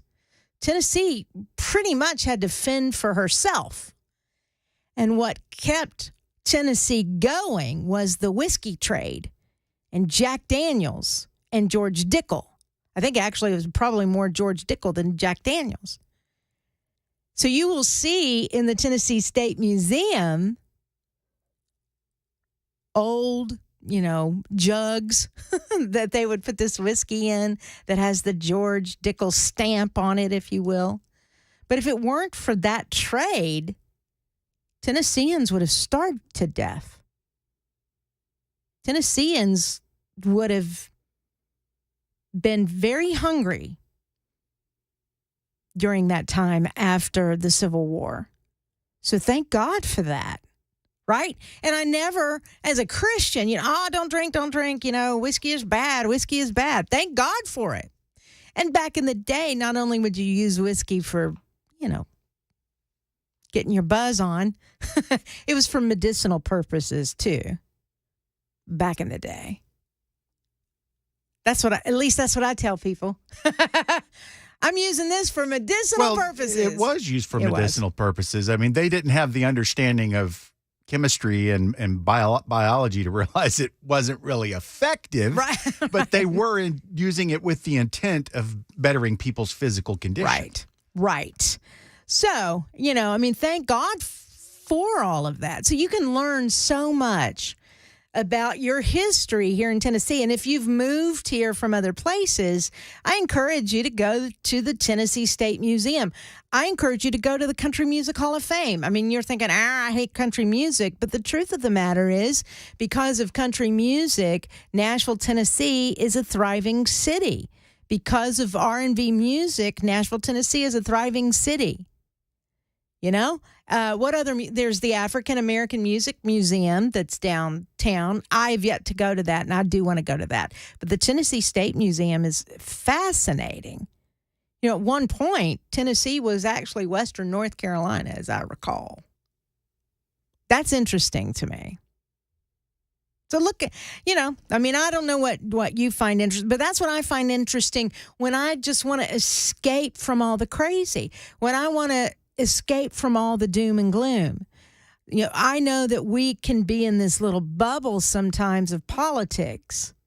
And politics is important because what is decided in the political world can have dramatic effects on you and I living our everyday lives, trying to prosper every day, if I may use that phrase, as an employee of Americans for Prosperity. We can get bogged down in all the negative news coming out of the political world. So how do you escape from that? I encourage you to learn about your Tennessee history. I really would. Now, speaking of Tennessee, speaking of Americans for Prosperity, speaking of all of that, there's an issue. There is a situation going on. In fact, let me pull up the story here. In Clarksville, Tennessee, of all places, that I find a little disconcerting. I think that you should know about it. And I'm speaking slower so I can pull it up on my phone. So in Clarksville last night, the city council voted on a resolution to send a request to the state government to make the sunshine laws that apply here in Nashville, to make Clarksville exempt from the sunshine laws. They voted to ask the state to make the sunshine laws not apply to the body and city government, with multiple council members stating the law, which allows all things done on behalf of the public, must be done within the light of the public. They say it gets in their way of being collaborative and having private conversations. The amendment sponsor, his name is Wallace Redd, he says he feels the local council body should simply be following the same rules as the state legislature, which he says has less restrictive sunshine laws and more restrictions on public records and communications between council members in matters of public interest. An amendment proposed by Redd asks the state to, quote, allow local governments to fall under the same sunshine laws and rules that the state legislature follows. While councilperson Brian Zacharias noted that the amendment should be that the state legislature follows the more open rules that local governments follow. I would agree with that.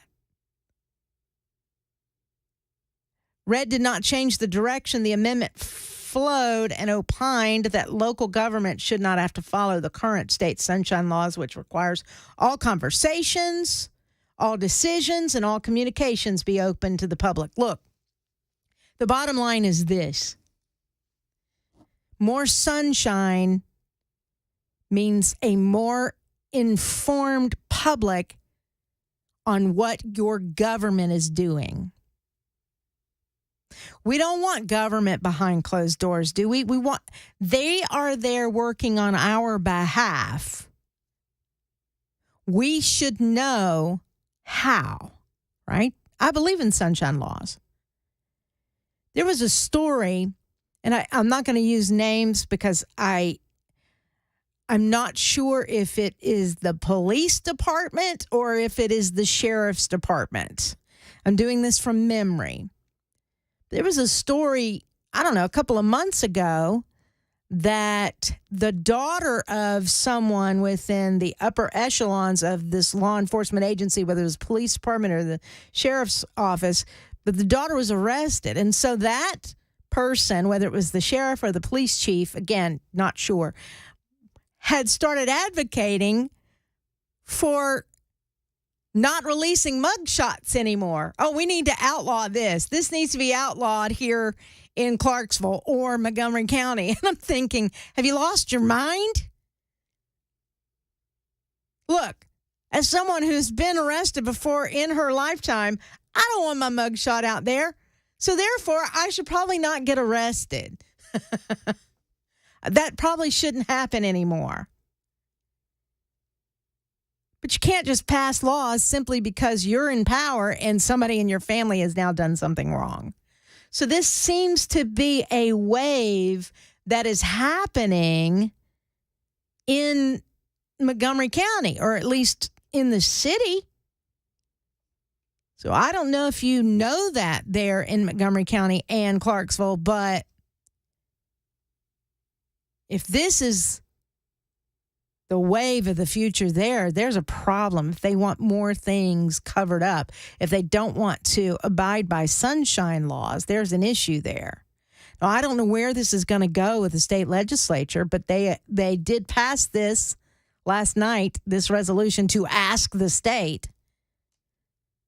So I'm going to be following this. I'm going to be watching this. I'm being told it was the sheriff there.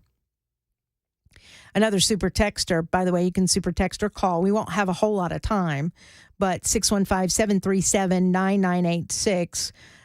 One person says, anyone wanting to get rid of a sunshine law must be crooked. Makes you think, doesn't it? All right, real quick, we'll go to Anna in Brentwood. Hello, Anna. Welcome to the Matt Murphy Show. Hi there. Hi. Hi. I've enjoyed listening. I do want to mention one other area of music that's incredible that started here. Have you heard the Fisk Jubilee Singers? Oh my gosh, absolutely I have. Yes. And you can go to Fisk and you can tour there. And I mean, that's another incredible thing that started here. Yeah, and I will say, Anna, and on that note, I have to let you go. In the State Museum, the Tennessee State Museum, there is an incredible section there in that museum about the history of the Fisk Jubilee Singers. Absolutely. All right, it is 2:49. Got to take a break on that note. I'm Pamela Furrs in for Matt Murphy. I think we're going to check in with Brian Wilson when we come back. He's got the drive for you at 3:05 after the news, but we'll be back in a moment on Super Talk 99.7 WTN.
Cuba arresting people for recruiting citizens to fight for Russia, school facilities and their safety.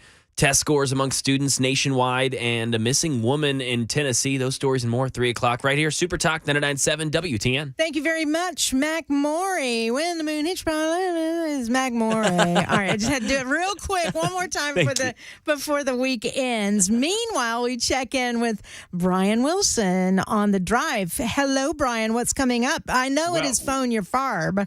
Well, it is Phone Your Farb Friday, but as Mac Morey knows, we do some things on our show on a regular basis. I mean, Mac will tell you that when it comes to moon news, we're all over it. Oh yeah, I'm the keeper of the flame when it comes to moon. Well, basically space stuff. I'm an yeah, old you are a space geek. nerd kind of thing. I really truly am, but I grew up in that era when we were actually doing space, and we're sort of going back to where we were before. So I enjoy doing that.